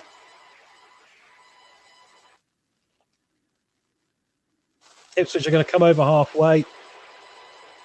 The referee's playing on here so much longer. I thought we'd be over by now. It's 98 minutes on the clock, guys. All because there was a bit of head tennis here. I'm probably slightly behind some of you now as well because they forget North America guys. Full-time whistle. There we go, guys. I can confirm it. Would you believe it? We have done a football. We won 3-1. That means my record on the watch-alongs is 2 wins and a draw. I thank you very much. I thank you very much. Really appreciate it. Guys, what we're going to do now is we're going to take a couple of minutes and then we're going to be back. So don't go anywhere because we've got a post-match show to do, right? We're going to talk through what we've seen today and what is a staggering 3-1 win, actually. I mean, a lot of it was worldies rather than anything particularly substantial on the pitch, but great to be wrong, as Jeff has said there. Great to be wrong with my prediction. 100%. Right, guys, we will see you back here in 2 minutes. And then we'll get into conversation with Wayne and our American chum, Jim, and we'll talk about what was today a good win over Ipswich Town. Who would have thought it?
Oh, and we are back, but let me 1 second here. Try and fit everyone on the screen now. We got a party on. I don't know why I've got myself as the big chap here, guys. 1 second. That looks a little bit nicer, doesn't it? There we go. How you doing, boys? Doing good. Yeah, happy with that one? 3-1. Who would have thought that would have happened, eh? Yeah, I don't mind missing my prediction of a 2-2 draw for a 3-1 win. I'll take it all day long. No, me too. Jim, lovely to have you with us, mate. Ironically, I predicted the 3-1, but I got it the wrong way around today, didn't I? Which is typical. So I got the goals right, just in completely the wrong order. Well, that's my excuse. And what goals they were. Wait, first thoughts of that 90 minutes. What's your first thoughts, mate? I've got to quickly grab something I left behind me. Really disappointed, to be honest. You know, I think we should have won it. We could have gone for 4-1, if I was honest. No, I'm joking. What a brilliant game. What an absolutely brilliant game. And I love Stolarczyk because he wanted to keep his fans grounded. Yeah. He did it. Yeah. My apologies. I was just taking a big sip of my drink when you finish. I love doing that to Chris when he's doing the show, so don't worry about it. No, that's it. No, I think that's what I said. Jim, what's your first thoughts on the 90 minutes? I'll quickly get the stats up to take us through them. Well, like I'm sure you'll talk about, it's the closest to a full 90 minutes we've shown. You'll get my rant going later when I talk about the substitute that I think changed a little of the perplexion of the second half. But overall, I mean, we definitely were the better team for the majority, almost the match. Well, that's good, isn't it? Yeah, let me take you through the match stats quickly here, guys. So we ended up with 42% possession to 58 of Ipswich. We had an XG of 0.99, so not even one, but we got 3. They had 1.29 and got 1, which we gave them. And then we got 11 shots for us, 13 for them, 4 on target for us, and 2 for them. What's interesting is the total touches, 29 in our box for them, 11 for us, which probably makes sense. So we have 2 wonder goals. So, right, let's get into this. So, let's go back to the first half, and I'll come to you first, Wayne. I've got to find my notes now. I've got notes everywhere. So it took 8 minutes, Wayne, 8 minutes for Bobby De Cordova-Reid to unleash an utter thunderbolt into the back of the net. So what's your thoughts on the first goal today, Wayne? Absolutely loved it. Armchair says, I think we ought to start a fund to keep Christian Lanzarote joking. Yeah, I'm just going through the comments while you talk, mate, so I can bring some up for us. But yeah, just brilliant. And as well, before he shot, the way he set himself up to take the shot as well. So it's real intelligence. He really just put the ball in the right place, allowed the guy not to close him down, to give him the chance to. And it's peach of a shot. Peach of a shot. Yeah, it was a brilliant goal, wasn't it? It was funny, like I said, because Mavrodidi sort of lined one up earlier, about a couple of minutes earlier, didn't have the confidence to do it. And I thought Bobby was just a bit more like, I'm just going to hit this, right? Brad, I see you're in the chat, mate. If you want to come on, mate, I say anything, give me a message, Brad, and I'll pop you the link, all right, bud? So it's up to you. I know you're normally busy, mate, but there we go. And Jim, right, so moving on from that, I mean, I think really it was the first half was about 2 wonder goals, wasn't it? I mean, outside of that, it was pretty much 2 teams trying to play out from the back, both of them struggling at it. I think it really suited us that Ipswich played this sort of style of football because it really played into our hands at home. What do you make about 50-odd yards, 55 yards from Abdul Fatawu, looking up, seeing the keeper off his line, going full David Beckham today and lifting the King Power? What's your thoughts, Jim, on that? Abdul Beckham Fatawu. I like it. I thought the first half started off slow, both teams kind of feeling each other out. Certainly Bobby, for the second time, if I remember correct, game-wise, got us started, put us on the score sheet. And I think that just ignited our team. We started taking control. I thought we were totally in control. And then when the wonder goal came, it just cemented that first half. We were the better team. They looked plain, bland. I don't know what word you can really use. They didn't look potent at all. And then we settled in at halftime, and it's like, now what can Marty do to change our futures? But no, I thought the first half was solid by us. I don't recall any major gaffes. I don't recall any major mistakes. I thought we played a very, very good first half, and it showed by getting 2 goals to 0 for halftime. Yeah, I think first half, you're right, mate. I think in the first half we were pretty good. I mean, Wayne, do you think like just the way Ipswich played really suited us today? Do you think other teams this year, the success they've had against us is kind of knowing what we're going to do and doing something different? I think today Ipswich turned up with their game and it just didn't go well against our game. Would you agree with that? Or do you think it was more a case of we stepped up and made it ours? Or was it tactics? I think it was a mixture of both. That's a good point, Tom. Yeah, I do think they sort of because they were on a real upward trajectory, Ipswich. If you start, but they're really coming good, and they're really playing how everybody had them in the top 2, maybe they predicted this season. But it just shows you the difference was we were up for it. I made note in the first half, we are up for it. We're getting to the first balls, second balls. The press was good. We actually kept the ball. What was beautiful was, which we kind of lost away in the second half, but we kept the ball really well. And that's a sign of a good team. That's a sign of a good, all these managers, they scream at people, do not just boot the ball out unless you're really under pressure. Keep the ball, keep the ball, keep the ball. So it was just a brilliant first half, and we made them look quite ordinary. I've got to be honest with you. I never felt worried at all in the first half. Brilliant display.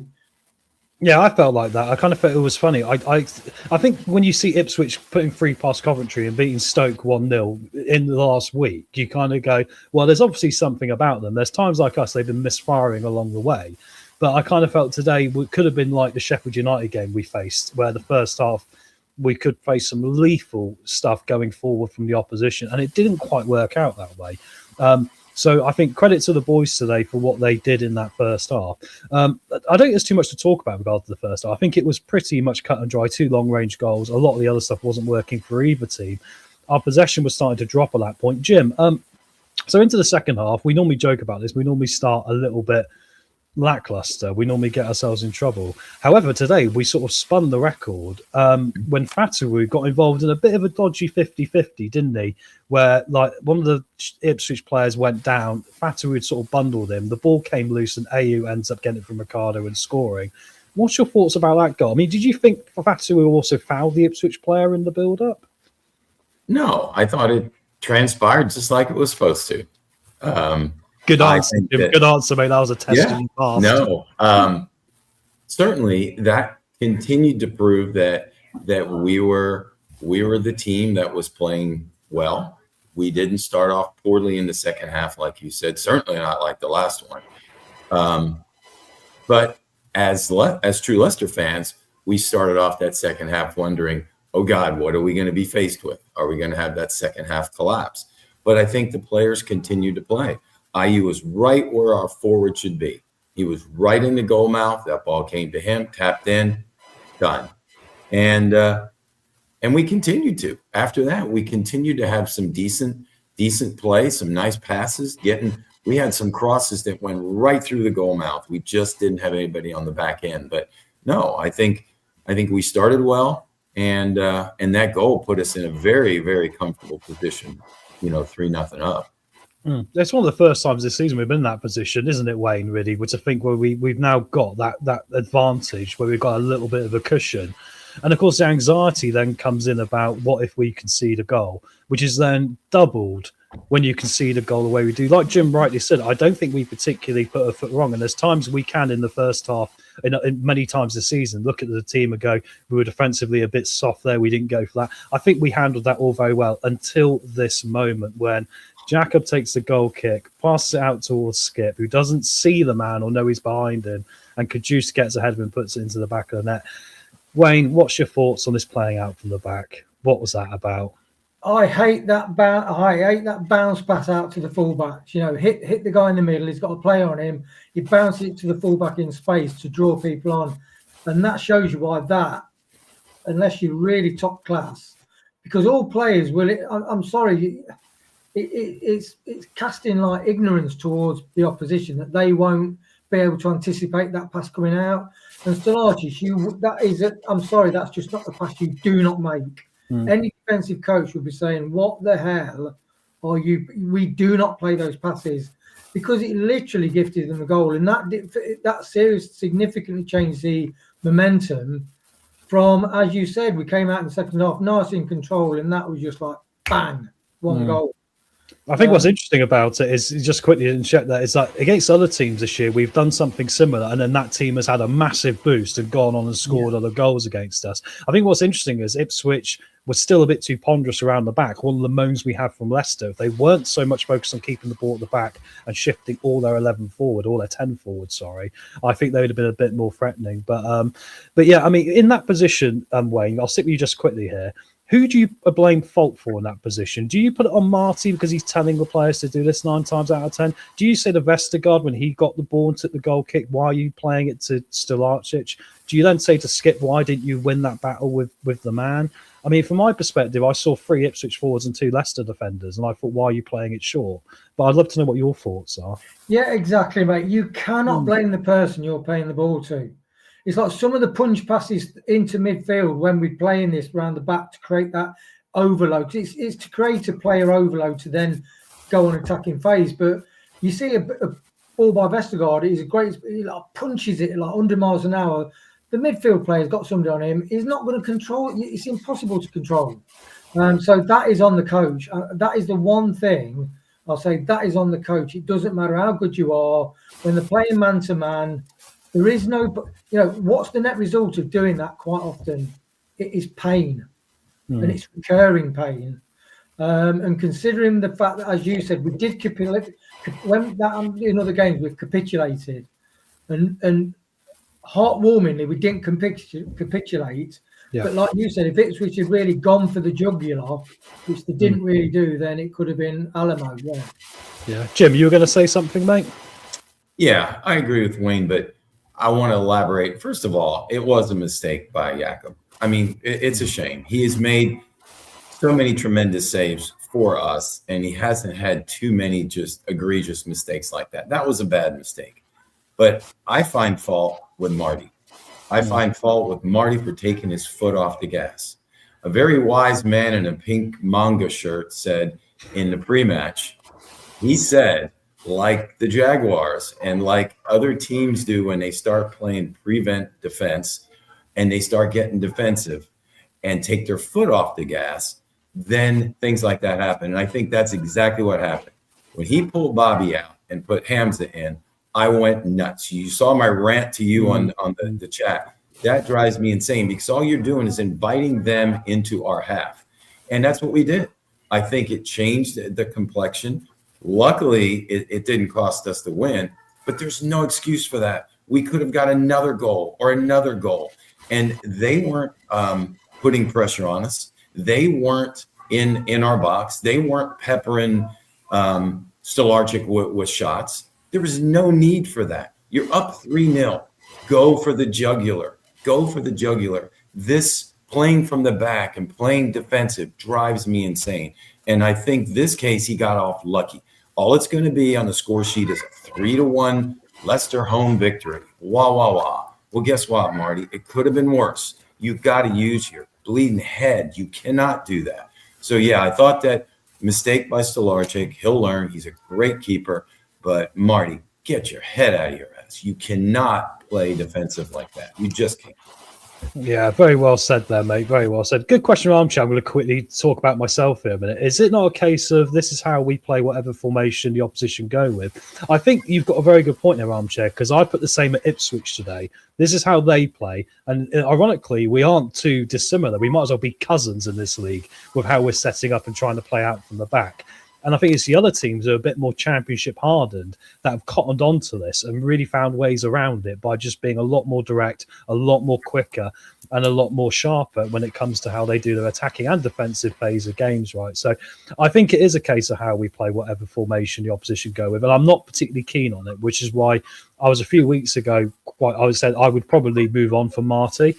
Look, as long as we don't get relegated, I think the longer term point of the club, we need to get stable. So I'm not too, argumentative about it. But I do think we need to be a little bit more savvy like the other clubs are, because the best managers right now are the ones that are picking a formation to suit their players. And I think right now we're picking a formation for formation's sake a little bit. But anyway, talking about changes second half, because Jim's led us off on a really good start there, Wayne. I think, and he's really nailed a point there. I mean, last week we saw JJ being taken off for Dako and a change in shape, which we all went, oh my God, what's he doing? And then we saw this change with Hamza coming on as well. We're going, oh my God, what's he doing, right? Is there now that breakdown in trust, Wayne, between the fans and Marty's substitutions in general because of how many times he's got it wrong? Yeah, I mean, what I was surprised is because I looked at, okay, so where's Chowdhury playing? He was playing with Skip and he pushed JJ up, didn't he? Yeah, I think he did. I think he did push him into a 10 role. So I don't think he Yeah. necessarily changed the shape, but I did wonder if he was going to have James. I mean, I think James gives you that luxury, though, which a lot of players don't. You know, I think James covers a lot of ground where he can technically look like he's a 10, but he's also playing as a 6, you know? He does. But the one thing I think that I do think we lose control when James goes further forward. And that's intelligent control, because he not only can tackle, but he can drive forward when he needs to, but he only drives forward on merit. So if it's not option, he won't do it. He will, because James will recycle the ball, but he will progress it forward, and that then buys us time and eases pressure from the defence. So yeah, we had that period, but I am happy that we regrouped, and we did regroup, which I don't think we've done before actually. Having that momentum change, as Jim mentioned, I'm really surprised, and I'm really happily surprised that we managed that, because that's the first time we've really showed real character to try and get back in control of the game. No, fair comment, mate. Fair comment. I've just started a question, Jim, that I want to get to, which is slightly outside the realms of the game, but Armchair's brought something up here. Have we seen the last of Winks? Is he such a bad egg? And a lot of people were talking about this earlier on in the chat. So let me just mention some names to you here, Jim, a minute, all right? I'll leave this up there. So we got, obviously, JJ, we got Skip, we got Sumari's out injured, we've got Page, and I'm pretty sure that is our full house. It Hamza Chowdhury, you know. So that's really our midfield. I mean, bear in mind we're limited with numbers, Jim. I mean, is it true to think we might have seen the last of Harry Winks, do you think? I mean, he's not injured, but he's not involved. And there's, you know, we can't talk about rumours too much, but it wouldn't be the first time Ruud van Nistelrooy this happened with, right? Do you see, Jim, any chance of Winks being involved going forward now, or do you think he is probably done? I don't see him going forward. I think he is done. And I think that's thanks to Marty putting Skip in alongside James the way he did. They have played very well together in the midfield. They complement each other. I mean, how many times in the last 2 or 3 games have we seen Skip running at full speed and found out he actually has speed? Before that, it's like he was just walking or running in mud. And I think the confidence that he has now has shown. Okay, please come back. Don't leave me doing this every week, Chris. You've got to come back. Sorry, Jim. Carry on. No, I think that the tandem of Skip and JJ in midfield is great. You've got Samari if you want to play maybe a holding style. You've got Page, as you mentioned. No, I mean the reports have come out for the longest time, and it's not just us talking here post-match, that Winks was an attitude and a bad egg, etc. Well, right now, you've got a combination of youth, of players with the want to. They want to get out there and do something. Why bring a malcontent in? I think he's done. I don't think you'll see him again, and I don't think we need him. No, fair point. I mean, my only argument, like I said, was the numbers. Do we have enough numbers? But I get the point, because I think Skip has come in, and I think credit to him. It was funny, the Charlton game earlier on in the season, he was like our second highest runner in that game, and then he got dropped after that game, which was a bit of a funny one to me. I couldn't quite get my head around it, you know. It didn't seem to add up, because he wasn't terrible in that game either, but I'm happy for him. Well, don't forget, he's still a centre back too. Well, that's right. Yeah, I was going to say, Chris has put it here. Skip redemption, having, like I said, and the way with centre-back injuries we've got at the moment, all we need is Vestergaard to go down, you know, or whoever.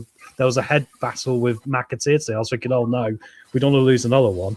And then we might be having him back there. So there we go. Wayne, to you, mate. Yeah, and isn't it interesting, like how Thomas is doing well, and the fact that Skip, who would have guessed at the start of the season, Winks would not even be near the squad? And that Skip would have played versatile at fullback, centre half, and now in with JJ, it looked rock solid. We look so much better balanced. They protect the back four, and 2 wins and a draw in the last 3. I mean, that is surreal. Yeah. It is. I think it's funny with Winks, just to finish off on Winks quickly, then we'll get back to the game. But I think it's an interesting thing to bring up. But I think the thing with Winks I find remarkable is I kind of view him as like a girlfriend that's kind of gaslighted you a bit. And what I mean by that is he's kind of like almost somehow persuaded us that his 6 out of 10s were the best we were going to get in that position, right? And the answer is actually Skip's more mobile, but does the same job. But Skip will cover more ground. I mean, there was at least today he was jumping in front of a ball with his legs open, risking his future children, to stop a shot coming in, which I don't think Winks would do half the time. There was a few goals in the season he could have put a foot in and just didn't look interested. So I think we all wish him all the best. But anyway, quickly change this. Can't see Winks playing against some injuries. Skip's in his place. That's the only thing, isn't it, Blue Fox? Is that only thing of like how many players can we keep fit? Because we still got that injury list in front of me here with 1, 2, 3, 4, 5, 6 first-team players at the moment, and hopefully 3 or 4 of them will be back soon. But there we go.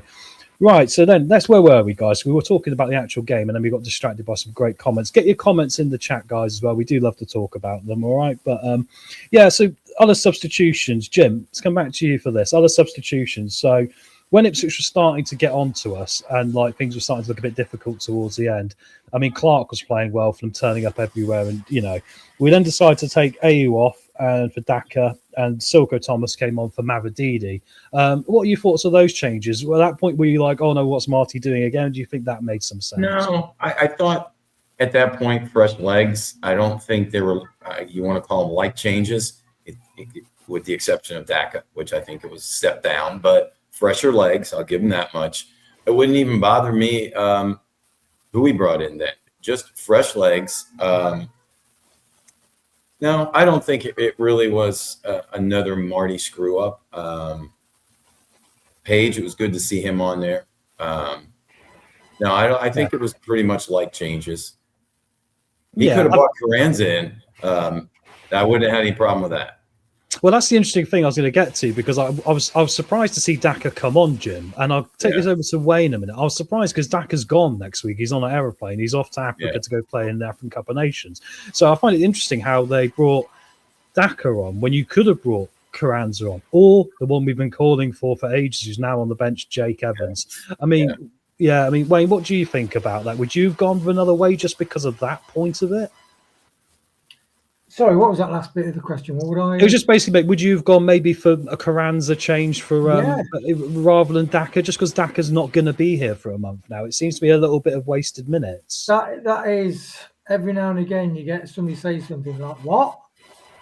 It's one of those moments, isn't it? You're thinking there's no need, and at that point of the game, it's like, what's his name? Silko Thomas. He really does well when he comes on a sub. He's done so well. He holds the ball on. He'll take people on, but then he'll stop, buy time, and he is definitely somebody we need when we're trying to maintain a score or hold on to a game. And Daka, I am surprised. That was an opportunity. He could have brought Evans on or Page, because he brought them on for 3 minutes, 4 minutes at the end. Yeah. Page is the one that we were all excited about. And I think he could have been given more of an opportunity. Yeah, I'd agree with that. Jim, would you agree with that with the young players, mate? Because I want to quickly summarise these substitutions a bit more, because of how we've had so many games now where Marty's made some decisions which have got the fans a little bit like, oh, what's he doing? We talked about this with Aluko. We wish he had minutes before the Southampton debacle. We wish he'd had time coming off the bench, starting the occasional game. Is this not this whole thing continuing and cycling forward in the same fashion? Because we, like Wayne said, we only saw Page for 5 minutes. We're not seeing Aluko, and we're still then bringing on, I'd say, like the gang of like Hamza, which we kind of know what we're getting now with those players, and a lot of times this season it hasn't worked out. I mean, is it still a worry for you, Jim, that we're not blooding youngsters, especially when today was a 3-0 game? And how many opportunities do you get that in the Championship? No, a couple of things. Number one, pre-match talked about Aluko, you and Wayne, and I thought the question you posed to Wayne and his answer was spot on. This wasn't the game for him to start. So I think with the young players, it's a what game and what the situation is of the game. I like seeing them on with a 3-0 lead. It would have been a great opportunity to get a couple of them on. But, Ipswich was coming in better form. Got quite honest, you look at our predictions, a lot of the people either picked draws or an Ipswich victory. So I think coming in would have been a little bit tough to start some youngsters. But once we got to 3-0 league, it was a good time to sprinkle some momentum, but you got to be selective where and when. And I think that's the key. So hopefully, I mean, at the end, Page did get in, but it would have been nice to see Carranza or Evans to come in when we're 3-0 up. But yeah, I think just to watch. Silko Thomas played as well, but I think it's just where and when. You have to pick the opponent, the location, and how the game's going. But don't be afraid, and don't keep bringing in the old guard just because they've been there. It's time to bring in youth, the right time and place. Yeah, go on, Wayne. Yeah, just follow on from Jim. The one thing that does concern me, so Ramsey's back on the pitch training, isn't there? Now, so Due back the end of December. Yeah, so that's my concern. So when he comes back, and he will be a shoo-in, providing he's okay with the injury, because he's top quality. And then obviously people like Evans and others like Page will get less opportunity. So this what we've just had has been the perfect opportunity to bring them on. And why play Daka? Just give Louis Page, just give him 15 minutes, please. Yeah. And because Louis Page is not stupid. He's not stupid with the ball. He's intelligent with the ball, and that's what you need, people who can hold on to the ball in the final 15 minutes. And I do think he's a little bit scared to do it, Marty, I do think. I think you're right, because I'd agree with you. I think this is the prime time to have done this, because I think the thing is, and the weird thing that gets me about it is that if he was managing everyone the same, I'd kind of get it. But now we've got this situation with Winks, where Winks has basically been frozen out or whatever else. And I'm going, is there any point in Soumare not getting the same treatment at this point if he's going at the end of the season anyway? So I'll be relying on Soumare to come back to be that bench option in a minute. But we see Page drop out. That would concern me, because I would say ultimately if we could miraculously get some money from Roma for him or someone or whoever else in January, we should do it. But the only way you can facilitate that is by having Page do more minutes now, because then we are going to have two central midfielders at best on three. And if one of them gets injured, we're up the creek without a paddle, aren't we? So, yeah, I think it's interesting. I think it would have been a good game today to have done that, and one which we weren't expecting as well. So, anyway, quick question for the both of you, and then we're going to get to the player ratings and the match rating, because the thing I've struggled with during this whole process, which I'm not sure if Chris is still there, is writing the notes. So my notes today, you say I'm the notes man, Wayne. I've literally got scrabbly words down here that I'm now trying to decipher. Literally looks like a man who'd had far too... It looks like what Hemingway would have wrote after a few too many shandies back in the day or something. Like a Pollock piece of art. Yeah, absolutely. It's literally like a Pollock police. But what I was going to say to you was, it didn't punish us today. We were 3-0 up. We then conceded that dodgy goal. It didn't actually punish us too much, but Ipswich were coming at us in the second half. So I'll ask you both this. I'll come to you first, Wayne. Wayne, would you have done anything different that second half, or would you have just played it out the way it played out? Yeah, look, I think the Stolarczyk mistake allowed Ipswich back in, and I think without that mistake, I don't think they particularly would have got back in, because we started, as Jim said, we started the second half really well. We were still in control. So everything that we feared that has happened on other matches, me and Jim it's not happening. We're actually playing really well in the second half, and it looked really quite comfortable. So that's something you can't account for.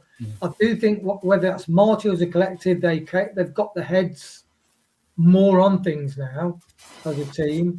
So yeah, I'm really encouraging. I don't think so. A couple of subs bringing younger people in, but no, I don't think so. I think you've got to say that's a great result against a very good team.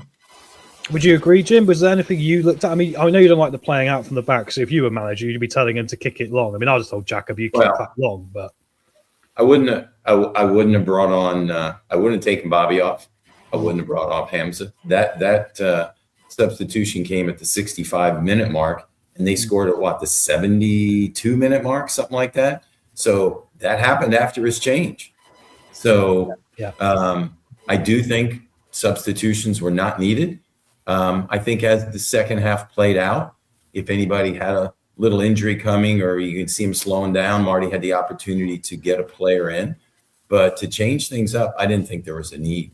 I mean, we had players playing, and I know you're going to head into the numbers. I just want to bring up a point. Think about, just reflect on the game. Think about the way Nelson and Vestergaard played. Almost flawless. Think about the way Thomas played. We know the midfield, how they play. Mavididi, Fatawu with his great goal, but they all were playing. You look back and you think this was a solid performance by the team. So going into the second half, I wouldn't have changed a thing. I really wouldn't have. Yeah, I'd agree with that, mate, as well. Wayne, I was going to quickly say to you as well, Wayne. Yeah, you go first, and I'll add something on to you. It's just in further to Jim. It's really interesting about not subbing Bobby D Cordova-Reid off, because he's got 3 goals. So when Ramsey got injured, we were like, the only good, half-decent player is JJ. Yeah. We are in trouble. Yep. But then all of a sudden, D Cordova-Reid, that Marty's always raved about, being a quality Premier player, he's working as a number 10. Yeah. And also, we talked about who's a potential captain. It's got to be JJ. Actually, D Cordova-Reid would be a really good captain, because he talks to people, he's a level head, he's an attack-minded player, and he's a brilliant 10 because he links people up. To be really integral cog now in the centre of that attacking four, and get 3 goals in 3 games. I mean, wow. I know. I was going to say to you, mate, like, you bring up Ramsey and you go like Ramsey's a shoo-in. I think Cordova-Reid is actually putting himself in a position where, because it's almost like they're two opposites in how they do the game, because Ramsey's very, like, almost, transparent in what he's doing. You can see what he's doing all the time. I think with Cordova-Reid, he's sort of a ninja. He sort of disappears at points. All of a sudden he pops up and you go, oh my God, he's right where he needs to be now. And he's scored. Unbelievable, right? He's not afraid. He's not afraid to take a shot. And when he decides instantly, that ball comes to his foot, he knows it, bam. And that's how his goals have come. They weren't a lot of dribbling through different defenders and just boom, goal. And that's exciting. That is excitement, isn't it? It's good. Right, guys, I'm trying to think if there's anything else I want to talk about for the game. Guys, get your comments in the chat as well. Obviously, if there's anything we will come to your comments as well. I'll be trying to do it as we go along. But I think for the moment, let's get to man of the matches. Why not? Because I think a lot of the game played itself out pretty well here. Am I going to go first or am I not going to go first? I get confused. I'm going to go last, I think. And I think I'm going to give my honours away to the furthest person away from us. So, Jim, you can go first, mate. Who is your man of the match? Feel free to do some honourable mentions, mate. All right, I will. Well, I got a message from Chris telling me my favourite player scored. So why wouldn't I make him the man of the match? But Did a lot of running. But I didn't. He did. And I thought he played well. He had a nice ball that was played that their keeper made a great save, or he slotted it right in front of the goal. And forget who it was for us. I should have put it in, maybe Bobby. But I thought Ayu played very well. JJ continues to play well. He could be man of the match almost every week for us. As I mentioned earlier, our back line, I thought, played solid. They really did. They played well together. But I want to give the man of the match to Bobby Cordova-Reid. And here's the reason why. I like the way he got things started. I just like the way he set the tone. When he got that early goal, 8-minute mark, we were pumped. He got the team excited. He got the fans excited. Tom, I think you squealed. So it was just a good start. I think he's done that. And I'd like to say that he's Jamaican us happy. How's that? That was brilliant. Amazing. You're making us happy. It does make me wonder if this is where the link to Mikel Antonio's come from as well. Maybe Bobby's solid, because of course they're both Jamaican international footballers at some point. Yeah. Wayne, over to you. What do you think for today then in regards to man of the match and some names to notice? Yeah, I mean, as Jim says, the defence it's interesting how you get defence that sort of struggle, but you just insert the right person in that defence, and that is Nelson. And he's like JJ in the middle. He makes everything. And so Nelson is a wonderful player. And I'm so happy that he's got in the team.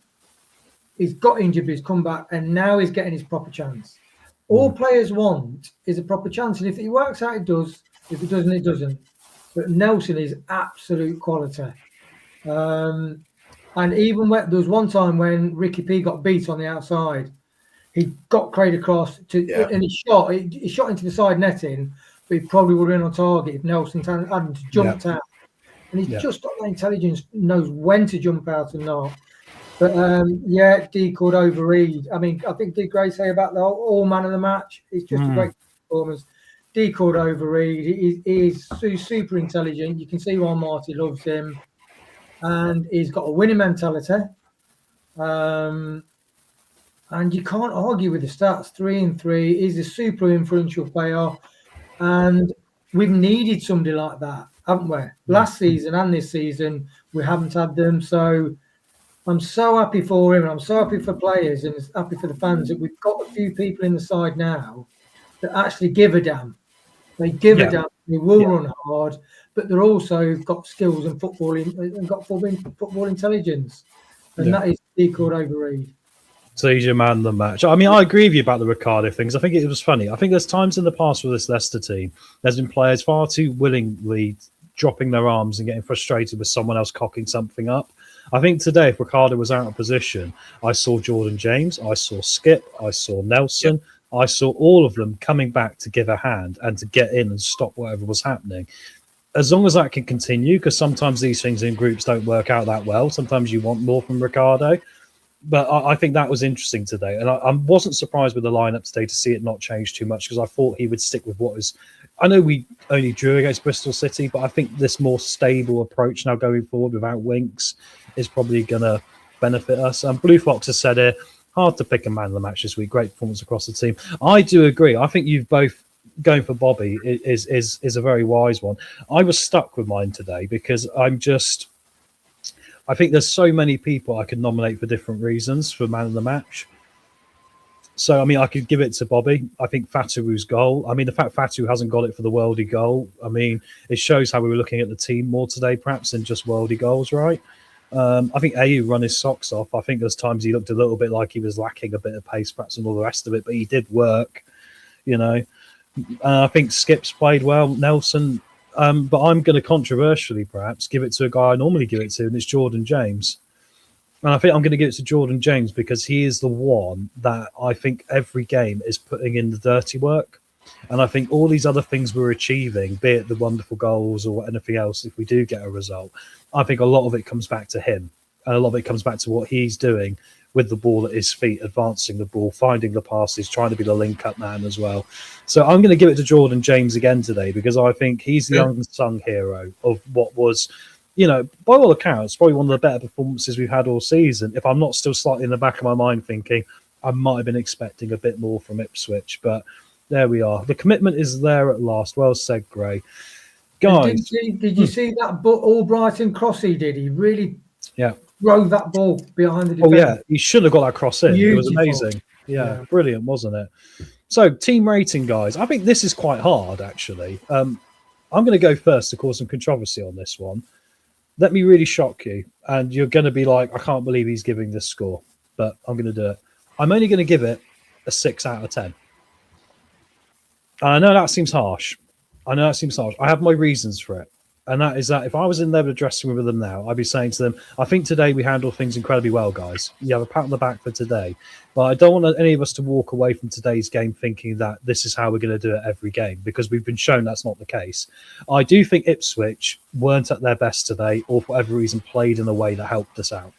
I think a lot of clubs aren't going to do that in this league. So I'm slightly being harsh on the match rating because I think other teams would have posed more of a threat. And I do wonder if we would have had a Sheffield United situation second half, perhaps, if we'd had a team that was a bit different. So I'm being harsh. I'm going for a 6 today, guys. I know Jim's looking very stern. So I'm going to go to you first, Jim.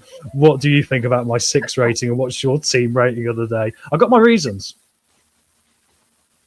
You want me to go next? Oh. Okay. I've annoyed you, so go for it. First of all, remember, your individual team ratings are your ratings. You're not wrong in that case. I mean, we'll probably talk about you afterwards, Wayne and I, but you're not wrong. No, but seriously, when you mentioned a couple times Ipswich wasn't Ipswich, well, I hear that a lot in sports, whether it be American football, whether it be English football, whether it be hockey. When one team plays poorly or one team does well, like we did today, somebody's going to say, well, the other team played poorly. Well, guess what? Maybe we made them play poorly, okay? Maybe it was our lineup, how we matched up against them. made them play poorly. Did I expect them to play better? Absolutely. But it may be what we did. So still it's still your choice. So I respect you for that. It's a good point. It's a good point. It's a good way to come back at me, actually. I completely get what you're saying. I was somewhere a little bit higher than that. I was excited with the game and the way we played and the way we played together, the cohesiveness, the teamwork, the way we filled in the gaps behind each other. I liked the attitude of the players. They were in it. They were in it for the team. So that was big on me. We weren't expected to win in most cases, and we did. We made a lot of Leicester fans happy in the stadium and watching like us. So I gave us a solid 8. Could have been higher, but I gave us a solid 8. And, there's 10 in a perfect rating, right? 10. Yep. So I gave us an 8. I gave Marty a 2. And really? I gave him a 2 because he put a good lineup out to start the game. And he took it all away from me when he made that substitution and he put Hamza in for Bobby. So I wasn't keen about that substitution. But overall, I thought the team on the field played great. They really did and deserved what they got. There we go. Wayne, over to you, my friend. What's your thoughts and what's the score for you? I give it an 8. Like Blue Fox said, I think a 9, a clean sheet would have been a 9 because and I do think we did not allow them to play so well. I'm a big believer in that it's a real, like on a pair of scales, the percentages wise in a game. It's interesting that Norwich beat Southampton 2-1. Yeah, so not this league is a nightmare. A few weeks we thought Ipswich are going to go up to the, Southampton and all, they're going to be in the top 2. So there are a lot of teams that play really well for 3 or 4 games and then have a bit of a stinker. So I think without the goalkeeping mistake, I think we would have probably won 4-0 or something. And that would have been very close to giving it a 10 because that goal did swing the momentum for sort of 20 minutes. But then I think that's a good opportunity to really test what you're about. And in other games, we had the test and we failed the test. I was thinking this game, Marty's got to be happy thinking, we passed that test. We did make a mistake that let him back into the game, but then we dealt with it. And I think because all the team tried hard on the first ball, second ball, like you say, midfield was tackling in the centre of the box. Yeah, so winning the second balls, I call it. Winning those second balls is the best. Unbelievable. And I think that doesn't, when you're like that, you don't allow teams to settle. So I think the overall performance was an 8. And I would have said 8.5, but we can't give halves. But definitely an 8. And that is the best team. I think that is the best team performance all season, to be honest. Because if you really take out that one singular mistake, that was a great 90 minutes. Yeah, well, 70 minutes, yeah. Yeah, I mean, my argument why I've gone slightly low is to defend myself slightly here, but I appreciate everyone's giving high scores, and I completely get that. I don't want to be too negative, but the 2 goals we scored early were 2 worldy goals. We're not going to score every week. I mean, because we haven't had the confidence to do it. It's not something we're going to. If we do, I'll happily eat my own hat. I will. Let's do it. I'd love to see it because we can't seem to, at times score from being close up. That's my concern. I still think we need to see a lot of progression in that part of the game before I'm willing myself to give out 8s or 9s, just because I don't think it will over the course of a season for 90 minutes against another 30, 20 or games, whatever it is. I don't think it will pan out that well for us, but there we go. Gray's gone for a 9 here as well for the quality of goals, although maybe I'm being harsh. Maybe I am being harsh. I don't know, but just checking whether your hat's made of spaghetti, Tom, because you just said on air you're going to eat it. I know. It's not. It's made of. What's it made of? Nylon? I have no idea. It's probably not nylon, is it? I'm not sure you can make stuff out of nylon nowadays. It says Finsulate. I bought it for $10 in Toronto, and I've got my wear out of it. I know that much because my hair's a mess. Yeah. Anyway, any final thoughts for you, Wayne, before we get to Jim's 3 things we learned today? Over to you, Wayne. Any final thoughts? I think the vibe of the club is gradually changing, with the rumours of Antonio, and who knows what other players the club are currently in contact with as well. We have got Samari out and got Winks out. but we're doing more than okay. Hmm. And that is, I've got a really good. So even that Antonio news, that was super positive to me.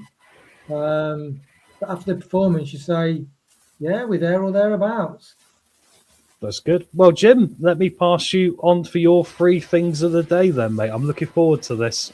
All right. Well, I want to say something that hit me when Wayne was talking about learning. It just really struck me. We talked a couple weeks back about how Marty, this young squad, and they're learning.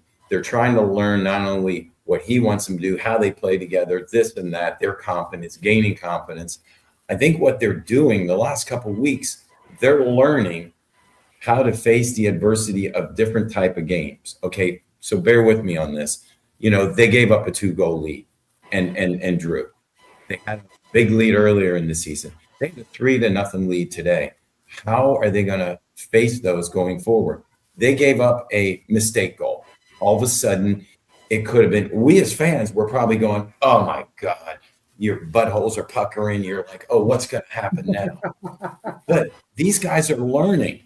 They're learning that, hey, we are going to rally around each other. And like Wayne said, they did that. I really felt that this is another learning experience. I hesitate giving Marty credit. Maybe there's a master plan and he's a genius and we don't know. I don't know.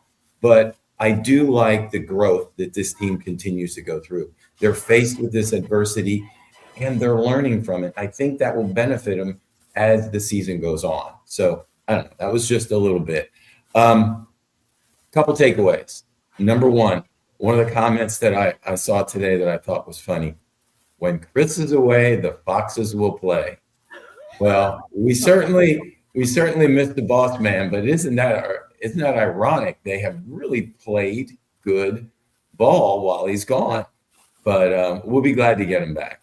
Held on 0-0 on the weekend because we scored 8 goals in 3 games now. Carry on, Jim. I will say I didn't miss seeing the Spider-Man. You know what would happen when you scored? It would have been. Whoa. I didn't miss that one bit, Tom. I did see you or heard you channeling your inner Chris when you started explaining your sex life. I was a little concerned. Oh, Christ, I did, didn't I? Yeah. Chris was coming out. But last of all, I think we learned that a good offense is a good defense, okay? Because I think with us having that lead, keep the foot on the pedal.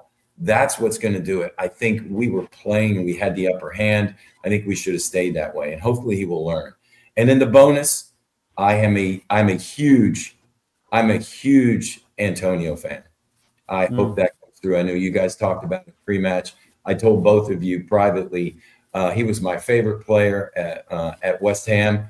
I hope all the injuries have healed. Love to have him on the team. I don't even mind having 2 geezers up front with him and Ayew, but he will bring so much to this team. So let's hope that gets us another striker.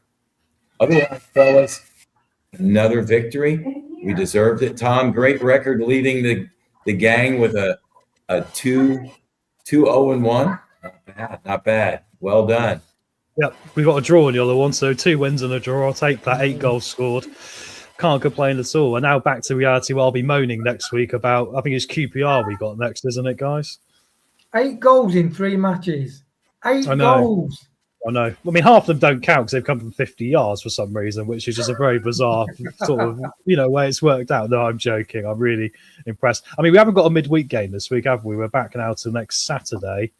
And we have got next QPR away, the Marty Cifuentes derby. They just lost today 3-1. So that's going to be an interesting one for us, boys. Guys, thank you both very much for being here as usual. Yeah, thank you both, Wayne and Jim, for your support while Chris has been away. I know he really appreciates. I really appreciate it, boys, because I always know you guys have had my back for this. So thank you both very much. I really appreciate it. You've done a brilliant job, Tom. You've done a brilliant job. Well done. Be glad to have Chris back, but you did excellent. Thank you very much. I must be honest, I'm looking forward to be able to take a back seat to Chris's leadership because Chris is much more polished at this than me. But it's nice to know if we're in the situation, I can muck us through it and the Titanic won't be sinking, guys. But guys, thank you all very much for being along for the watch along today. Really appreciate the support. Getting over 50 likes. I can't see the exact number now, but thank you very much. Please like and hype, as we always say. I will be back tomorrow night with my Football Manager game, where I'm currently Leicester in the League 2 with the academy players starting again. We're going to see what happens when Tom plays the kids. I'm getting up now to November time, and I think we're just about top of the league. But anyway, to find out is to come in and check in at 9 p.m. tonight, where I'll be live doing it. So it's also a nice chill hangout where we get to talk a bit, and I'll talk general football crap. You know me, I'll chat rubbish to anyone that will listen. Thank you again, everyone, and we will see you next week. And Chris will be back. Keep your eyes keep your eyes noted. Keep your eyes posted on the channel, and make sure you hit that notification bell. Then you'll see all the shows we've got coming up. We're going back to a more regular routine with shows in the week as well once Chris is back off holiday. So thank you very much. FM, I'm in. Thank you very much. Tom, very impressed with you, sir. Thank you very much for your support, Gray. I haven't mentioned the mods, and I need to. Mods, thank you very much, especially when, we're trying to keep away from spoilers and the rest of it. You guys have had my back as well, so really appreciate it. Really good show today. Thank you. And guys, we'll end it on that one. I'll see some of you tomorrow night, and if not, we'll see you back here next week. So look forward to that one. Yes. Cheers. Wayne, Jim, say goodbye to everyone, boys. There you go. Sounds like, what was it, like Blue Peter saying goodbye at the end or something, wasn't it? Anyway, I don't know. Let's go to the outro, guys. See you guys next time. Thank you very much. Well done. 3 points, Leicester. Thanks for watching. These videos are tremendous. You better like them too, or I'll be back. This podcast is proud to be part of the TalkSport Fan Network. TalkSport. Powered by fans. That will conclude this evening's entertainment.